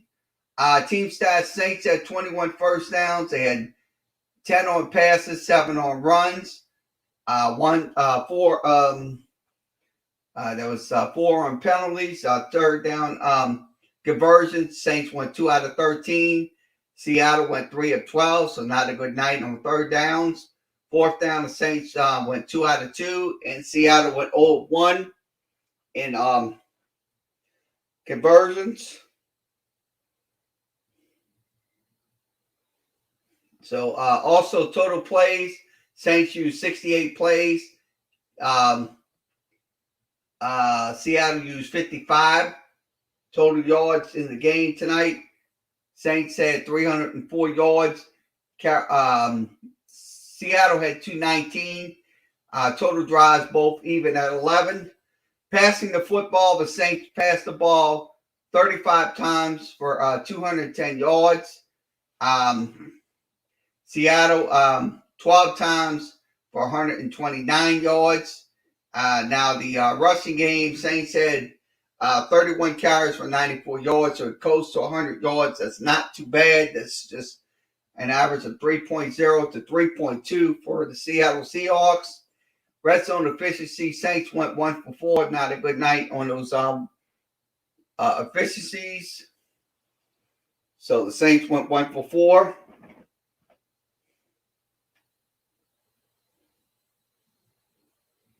So in tonight's games, so that's let's go ahead and give you the box score. Okay, the box score. Jameis Winston, 19 of 35, 222, 1 score, sacked twice. Running game, Alvin Kamara had 20 carries for 51 yards. So he was the main carrier tonight. And Alvin Kamara had 10 catches for 128, so 10 catches for 128 yards. Troutman had 3 catches. He also dropped some balls tonight. Callaway had 3 catches for 32 yards. Smith, 1 catch. Johnson, 1 catch. Azigbu, 1 catch.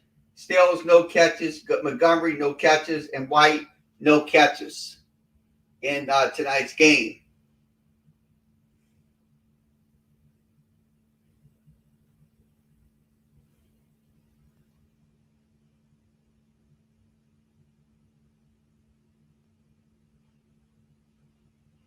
So let's see how the defense look. Okay, defensively, the Saints had 5 sacks tonight. Good night for the Saints defense getting those sacks. Davis had 2. Jenkins had 1. Jordan had 1. Kate Pascorn had 1 in the game. So that was in tonight's game, Saints and Seattle Seahawks. So final score tonight, 13-10. Saints win. Saints moved to 4-2. They will play Tampa Bay this coming Sunday afternoon at 3 p.m. So that's once again that is your game breakdown of the Saints and Seahawks. We will go ahead and we will move on to the post game show. We'll have Sean Payton's press conference, so we'll go over to the Saints post game show. We're waiting for that to come up in a second. So if you have comment about tonight's game, feel free to chime in. I will appreciate it. So feel free to chime in about tonight's game. Saints win 13-10. So if you we're waiting for the post game show to begin. So we'll have Sean Payton's press conference, and we'll also have Willie Green's press conference as well. So. Welcome to the Saints post-game show. Big win by the Saints in Seattle, 13-10. Although the score might not seem like it was a big win, it was a grind amount kind of win, and that's a great win in anybody's book, especially Coach Sean Payton getting to head home with the team with a W. Bring in John DeShazer, who was live in Seattle after that game. It was, in the end, it was the defense, John, that really stepped up and sealed this one. What did you like about their performance?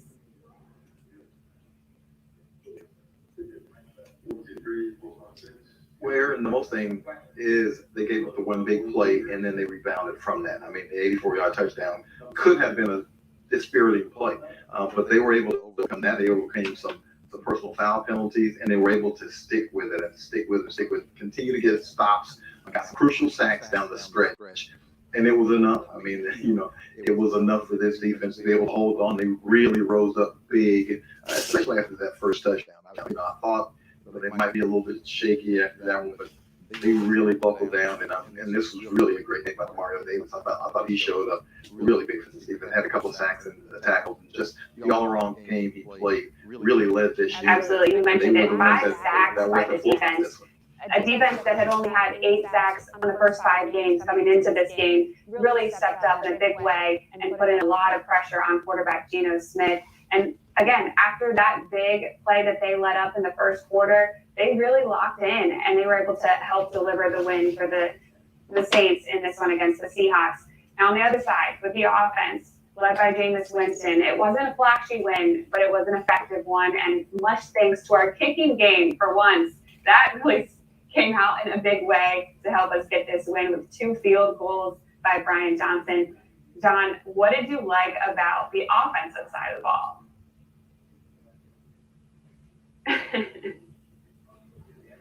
Well, Brian Johnson could retire right now, but James Winston really had some nice throws. He just didn't get the results that I thought he really deserved on a couple of deep ones, especially. But we got Coach Payton coming in, so here we go.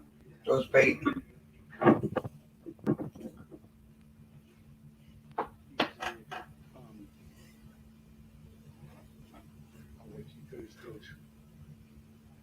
It's a good win. Obviously, always a tough place to play on the road. Dealing with the noise. Thought our defense really played well after the one explosive early on. We knew it was going to be one of those games that field position was going to be important, ball security was going to be important, and I think preparing in our mind for what the weather was going to be like. Maybe it wasn't quite that. I've never heard of bomb typhoon, but that kind of gets your attention.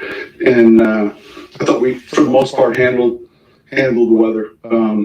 Kicker did a great job, and I thought the special teams, the kicking game, we did some good things too. So, any questions?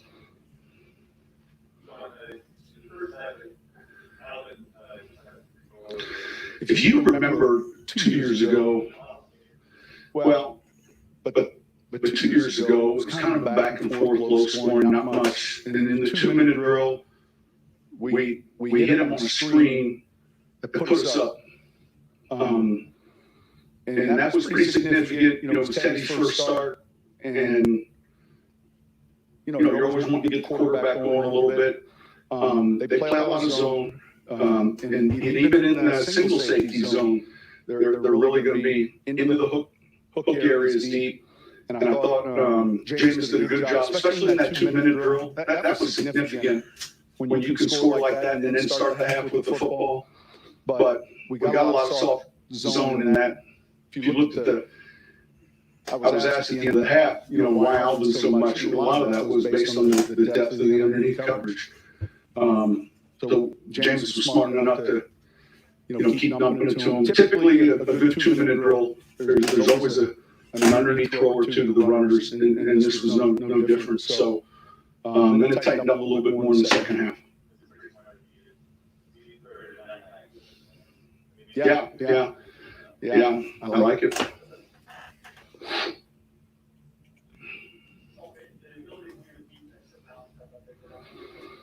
Yeah, listen, man, you know, they're competitive, and you know, we knew kind of it was going to be that type of game. I thought, you know, there was a couple drives where they got extended a little bit because of penalties. We knew that crew was calling the most coming into this game by far, both on offense and defensive fouls, and sure enough, you know, I don't know what the totals were, but there were a lot of fouls called, and that was kind of on par with where they're at. They're first and 17, so you know, we'll get a chance to look at them.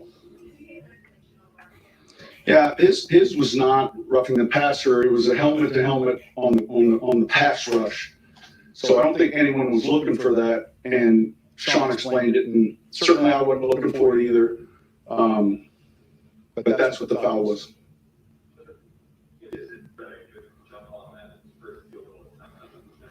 No. We were fortunate though, but it wasn't like a hard count or anything.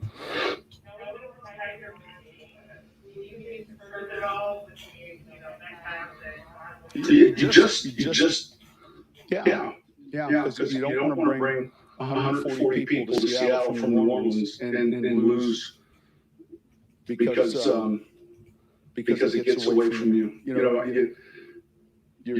everyone's counting on everyone, and I get it. You know, you want to be competitive, but I think that's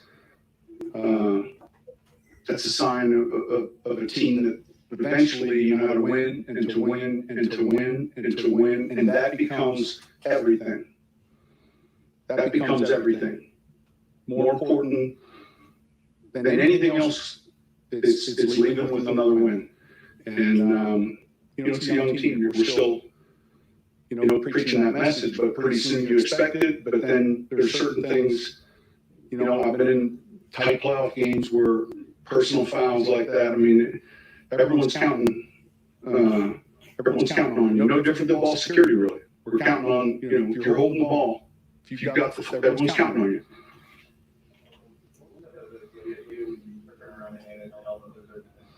Yeah. Well, look, we're right outside the cusp of field goal range, and I knew we'd be getting the soft zone, and I knew we were getting kind of an edge rush defense up the field, and so it was a little gap scheme, a little power scheme, and you know, the idea was maybe to get 7 yards and get in field goal range. That honestly is what I was thinking. I knew it was going to be a soft zone, and we felt like the way the ends were rushing, that's where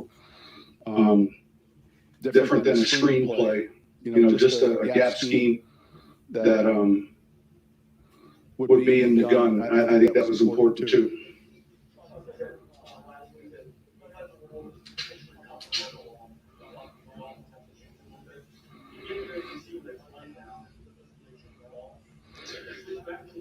Well, we worked all week on a plan. You know, we worked all week on what we like in the run game, what we like in the pass game, and you know, as you get closer to the game, I think you go through in your mind how the game might unfold. We had a playoff game here in 13 where it was windy, wet, and so you just have to pay attention to the now and the present. And I think that I can't speak for last night's game, but that seemed damp and windy, and this ended up being a little bit better than, as a coach, you prepare for, you're telling them, and so I think overall it was a little bit less of a factor than I would have thought based on what I saw on the weather forecast.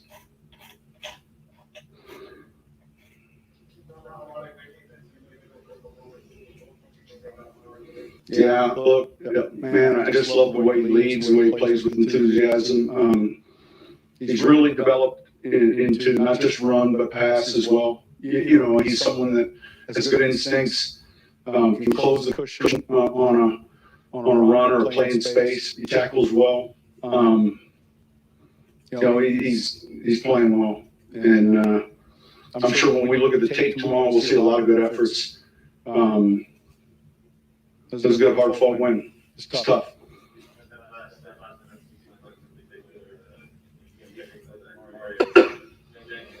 Yeah. Obviously, when you get a sack, in a final drive like that, it's significant. I don't know what the numbers are, but as soon as they're off schedule, you can sit at the sticks.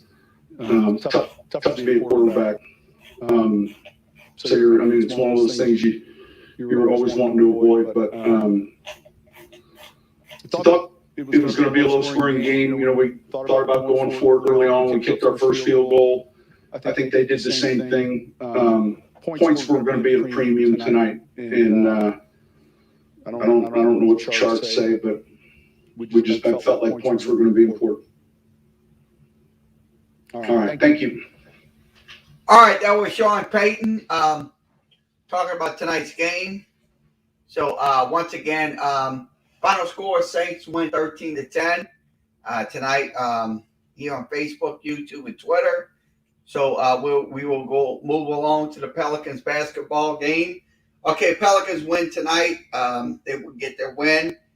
Final score was 107-98. So we will go ahead and give you a recap tonight's game. Pelicans and Minnesota Timberwolves. So I'm going to do that for you. So I'm going to put the screen in. Okay, final score 107-98 is your final. Pelicans snap a 3-game skid, so they are now 1-3 on the season. They will take on Atlanta on Wednesday night. So we'll go ahead and give you a box score recap. So I'm going to go ahead and give you those box score recaps, give you full stats. Okay, the stats of the game tonight.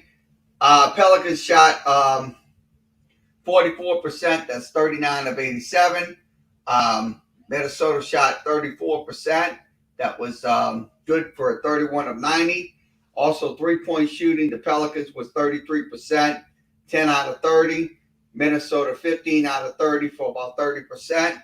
Now, free throw shooting was 82% for the Pelicans, 19 of 23. Minnesota was 21 of 27, good for about 77%. Rebounding aspects, Pelicans led 60-41 on rebounds. They also led on offensive rebounds, 15-11, and defensive rebounds, 45-40. Now, the assists was 20-19. The steals was 10-5 in favor of Minnesota. Block shots 7-5 in favor of Minnesota. Turnovers, Pelicans had 20 turnovers. The points off of turnovers, Minnesota got 23 off of those 20 turnovers, and the Pelicans got 12 off of those Minnesota turnovers. So that's once again, the turnovers are absolutely just plaguing this team to the max. They're going to have to, like I said, learn not to turn the ball over and over again. Now, fast break points, Pelicans trail 14-3 Points in the paint, Pelicans led 40-30 in their game tonight. So that was in their game. So 40-30, Pelicans led. Now the fouls was 20-18. Pelicans had 20 fouls. They had one technical, no flagrants tonight. So that was in tonight's game. So let's go ahead and give you the box score. Okay, I'm going to switch to the box score screen. Okay, the box score, your game, your leading scores was Brandon Ingram with 27, Jones with 0, Valanciunas with 22, Graham with 21, also Walker with 17, Garrett Temple off the bench had 7, Marshall had 3, Hayes had 4, Lewis had none, and Murphy had 6. He went 2 out of 4 from the field, and he went 2 out of 4 from 3-point range tonight. So that is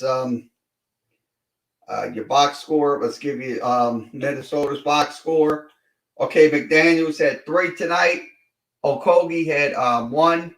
Edwards had 28. Towns had 32. Russell, D'Angelo Russell had 9. Prince had 5. Vanderbilt had none. Reed had 2. Beverly had 13. McLaurin had 0.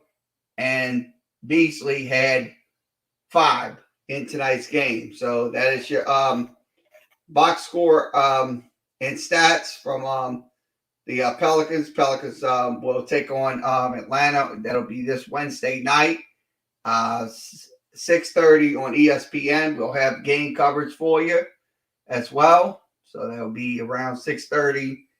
So we'll be on the air for you.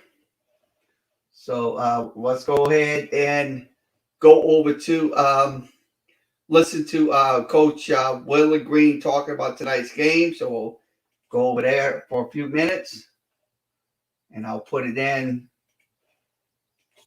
So we'll let you hear what Willie Green had to say.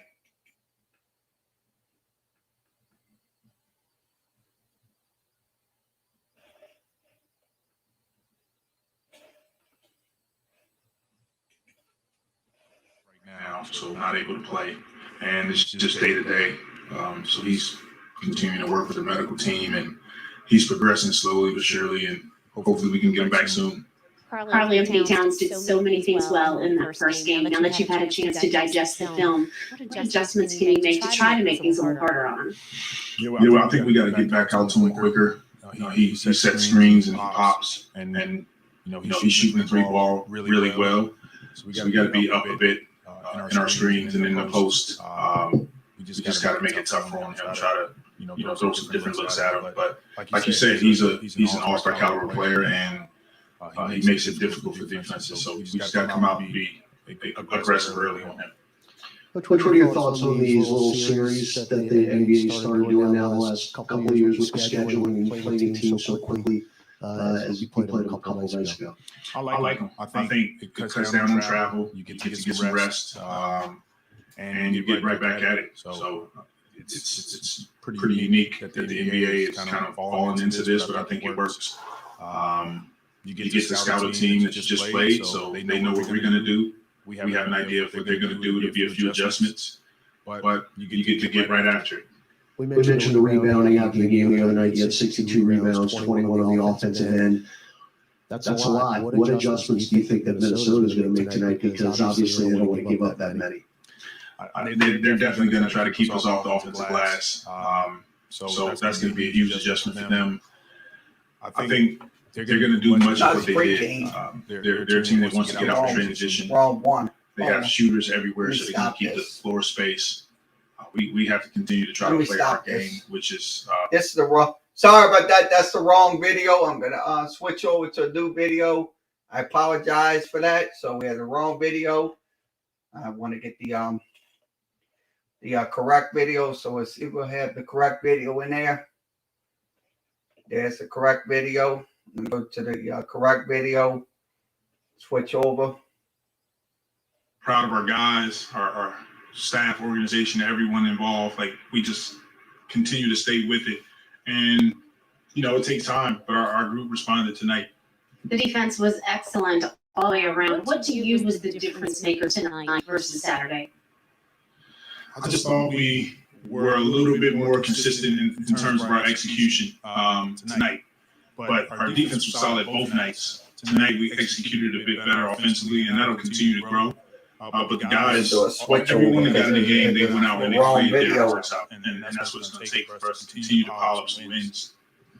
You've experienced a lot in your first month as a head coach. I guess what's it like just to get that first win, that first accolade under your belt? It's such a blessing to win. It's so hard to win in this league. The talent is at such a high level. The coaches, everybody just works at it, and so it just feels great. Now we got the I'm right so happy video. for our guys in the locker room. They've been fighting their tails off. We've been practicing, just trying to get better and better. Our coaching staff and everyone around has just been working, and to finally get one win is refreshing. You understand really quick how hard it is to win in this league. Yeah, absolutely. And I mean, can you just speak on that night? Jonas had going against a great center down the hall and putting up the numbers he did in this game. Jonas has been huge for us, and I've had several talks with him, and I told him we just gonna ride you, big fella. He played 39 minutes tonight. He actually called a timeout on his own because he was so tired. And I just looked at him and said, just sit down the whole 3 minutes and, get back on the floor. We got to finish the game. But he's a warrior. And all the guys, they stuck together. They've been hanging out, going to dinners, going to movies, things like that. And so we just got to stay with it. Yeah, speaking of finishing the game, just what about the performance B.I. had, final couple minutes, hitting some huge shots for you guys to put it away? Huge. And we're just seeing he's just scratching the surface of where he's going to be. He came in at the end and just closed the game for us. We need him to play like that. But more importantly, he's finding the teammates. He's rebounding the ball. He's calling plays. He's just taking such a leadership role. And we need him to continue on that path, and I know he will. And how about for a second straight game against a team with a bunch of offensive weapons, putting up the defensive performance you guys did tonight? Yeah, once again, credit to Fred Vincent, who runs our defense right now, and the rest of coaching staff and all of the players. They just went out and gutted it out. Defensively, we know that we have to be a team that can get stops down the stretch. I thought tonight we just mixed it up. We doubled Towns a little bit in the post. He did a good job of spacing the floor and shooting some threes on us. But we were able to switch a few times late in the game. That's a tough team over there. They're going to be really good. And this was definitely a gutsy win on our part. Go ahead, Zoom. Hey, Willie, Christian Clarker, you said after Saturday's game, like, hey, in important moments, maybe we could do a better job getting the ball to Brandon, to Jonas. You guys got the ball to Brandon a bunch down the stretch tonight. Just how do you think your team did, go into those two guys when you really needed buckets?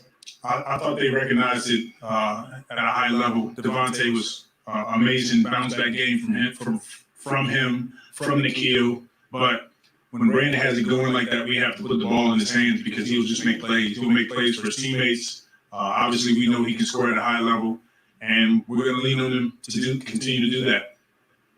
And just a quick follow-up. I've heard Brandon talk about just how important it is for him to be active and involved on defense. What have you just thought about his defense through these first 4 games here? He's been great. Everything that we've asked him to do, he does it. And he's asking to do more. He's a leader in his own way. Quiet demeanor, but he leads his group. He's having dinners with guys. He's having a ball with his teammates, and we're just going to continue to build. Willie, how much does it help your defense when you guys don't turn the ball over like you didn't, the last couple of games? Like, when you're able to play in the half court, how much did that affect things? Do you think this is a more realistic version of what your defense actually looks like than maybe some of those games where there's so much transition? I thought it was definitely better, just overall. I got to go back and look at the tape, but I thought our defense anchored our team. And then, as I mentioned before, offensively, we just looked like we were executing and running plays and with some purpose and intention. That's how we have to be. And look, this is just a start. We have to continue to work at it. and just continue to build, like I've been saying. But I thought our defense, once again, it anchored our team. We cut down on the turnovers, which helps a ton. We had 20 tonight, not 30, so that helps us. And hopefully we can continue to cut down on the turnovers, and it allows us to have more possessions offensively. Willie, two for me. One, when I know you guys tried to ride JV there in the fourth, was there any thought to letting him sit for even a minute or two when he picked up that fifth foul? It was a quick thought that quickly went out of my head. He's just so important for us right now with our group, especially down the stretch. It's just the reason why he called the timeout. He needed to blow, but we have to ride him. And I have to be really careful with our practice time right now with Jonas, with Brandon, with Devontae playing heavy minutes. But it's just where we are as a team. And then what does it say about Herb to come in as a rookie? Not only, obviously, we talked about him starting the last few games, but to be able to play in those clutch minutes and get that clutch steal tonight. Herb Jones is a basketball player. You can put him in any position on the floor. He knows all the plays. He can execute at a high level. His defense is off the charts. And he's just going to continue to grow into a really, really good basketball player for us in the future. I'm so proud of what he's doing, but he puts the work in every single day. He's in there working along with the other guys. Coach, you mentioned Devontae having kind of a bounce back game from the previous one.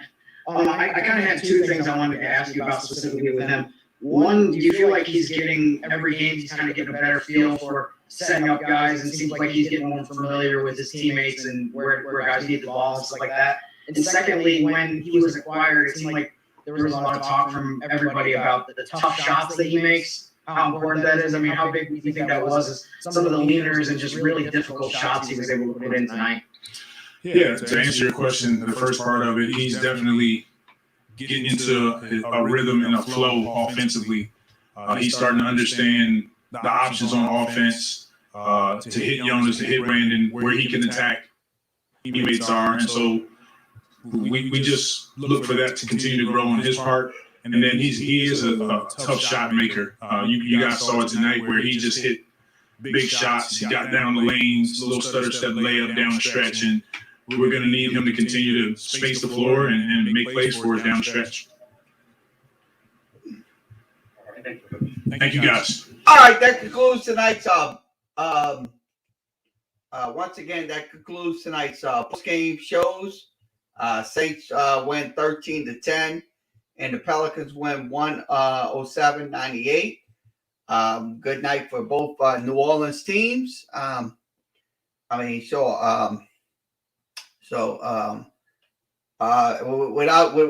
that, have a good night, everyone. We'll be back tomorrow for Tulane and Tulane preview. That'll be tomorrow night.